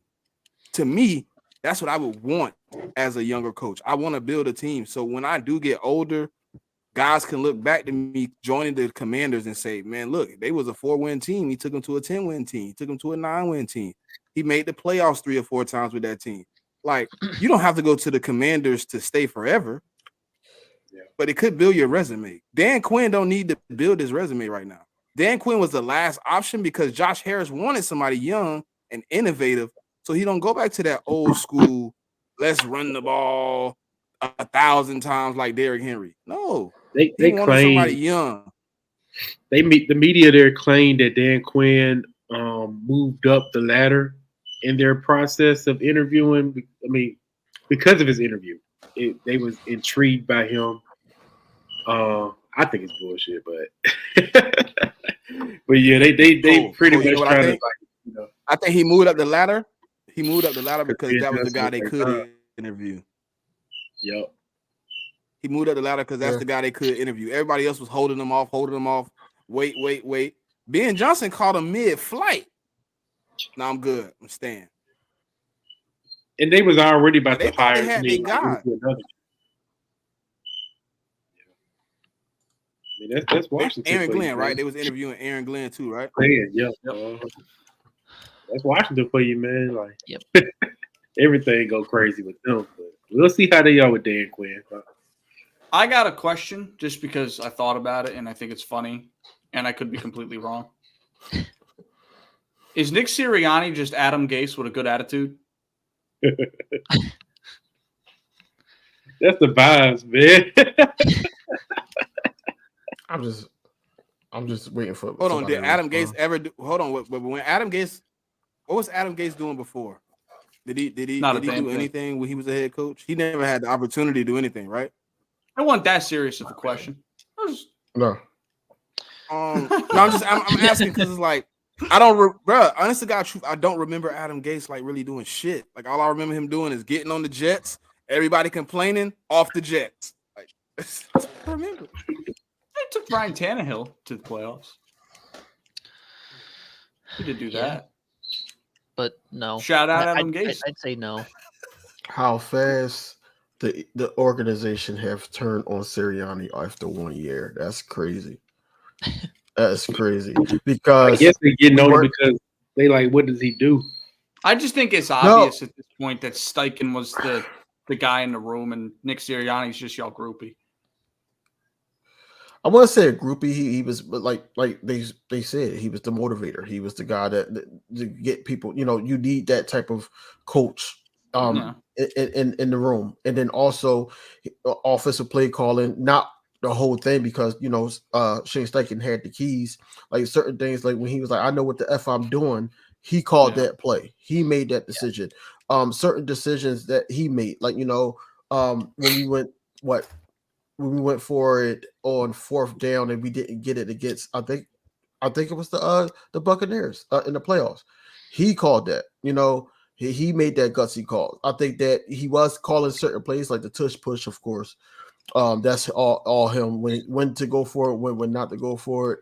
But I'm just happy right now that we're given the opportunity. This is what I wanted for Brian Johnson, to have the keys, and if he mess up, and we know he's messing up, and he has the keys, now we can actually say, okay, he messed up. But we can't say that if Nick Sirianni actually took over the play calling, and then basically the scapegoat was Brian Johnson. I was going to ask this earlier, but like Kellen Moore, like we said, doesn't really have a lot of pull. Like, say y'all start the year 4-1, but it doesn't look pretty. Won't he just take the keys back again and y'all end up right in the same spot? I don't think he has that. I don't think he has that opportunity. No, because Howie and Jeff Lurie won't allow that. Okay. Just curious. Kellen Moore has. You think? I know y'all might not believe me, but Kellen Moore got a lot of respect with his organization. Before we hired Sirianni, we were looking at hiring Kellen Moore as the head coach for a second. I remember that. We interviewed him as the head coach, so he has some type of pull with Howie and Jeff. Like they got some type of love for him. So I don't think that would be allowed. And I know Kellen Moore is willing to stand up for himself. He willing to be a man and be like, nah, you ain't doing me like this. Y'all should be happy that he didn't get that job. I don't think Kellen can handle the fan base, bro. I don't think he got that mental. Well, we shall see, because if he sit up there and do with everybody outside of the Philadelphia Eagles fan base think he's going to do, then he's going to be right out of Philadelphia. Man, Dallas protected Kellen Moore, man. They made him like, shoot, he ain't the problem. We ain't protecting nothing. No, I do want to get your thoughts. I think Sirianni can draw it up. I just don't think he can execute it on the field. Yeah, no, he ain't. I've said he ain't an X's and O's guy. He's he is an X's and O's guy, and he is an X's and O's guy. He just can't. Bro, think about it. Sirianni used his playbook. What's the name is still using his playbook. Steichen in the Colts. He has a playbook. He just can't call the plays inside of it. He knows how to organize it. He know how to draw it up. He know how to put it in the book. When it comes time to get on the field, he gets stage fright and he called bullshit. Well, let me ask you this: Are y'all all the using plays that's in that still? playbook is Sirianni plays? Yeah, we still. I don't know if we're gonna still use it now. I don't know if we're gonna use it now because they said they're gonna give Kellen Moore the opportunity to bring in some new stuff. But I think his playbook's still gonna be a part of the offense. That's what he said. That's what he said at the press conference. That's what he said. Yeah, Kellen Moore, he uses a West Coast type of offense, but it ain't really West Coast most of the time. Like, he likes to be empty sets all the time. He loves them empty sets. And Some awesomeness. Sometimes you just gotta go out there and be able to Awesomeness at was least good. have your running back, do a lot of motion with your running back and receivers and stuff. He does that, but he gets he loves 11 personnel. We be wanting him to stick to like 12 or 13 personnel. And then when it's working, he gets away from it. And it always pissed me off because I'm like, we're moving the ball. Why you switching it up again? Like, it wasn't working right there. Yeah. Those are just things to look out for with Kellen Moore. But if he bringing his play calling in, that's good for y'all because y'all got the weapons. Y'all got the weapons that can, we had unexperienced receivers that were doing option routes that weren't running the option routes right, and that's what led to some of these interceptions too. But y'all got experienced receivers that can probably, go out there and make those type of plays. So Yeah, like it may work out better for y'all. Imagine Devontae Smith in motion, just moving around inside out. Yeah. With the Keenan Allen type of route tree, that picture floating around on Twitter. Oh my God. But he has to be balanced and he has to be locked in situational ball. That was really our main Achilles heel this year. Just situation just not there. I was bland on offense. Yeah, we were playing. Like those normal slants to AJ, that stuff got old and it caught up. The game caught up on that shit. And they just stopped calling it entirely. But you put them in motion and they got to worry. You got to worry about both receivers. That's going to be dangerous. I have to give y'all that for sure. Yeah. And I'm telling you, Dallas Goedert is going. His numbers. Just imagine we able to get a stud at the slot. You talking about where? I feel like Zacchaeus could be serviceable there. He just didn't get any run. Like when his number was called, he made plays, but they just didn't trust him for whatever reason. So I feel like you got to give him a little bit of run. Yeah. One final question for me. I wanted to ask this earlier. AJ Brown. We know the media storm that's been going around with him and the crazy trade rumor propaganda. Do you guys think there's any substance to it? And is he really going anywhere? Because me personally, I think it's bigger than what it is, and he's not going anywhere.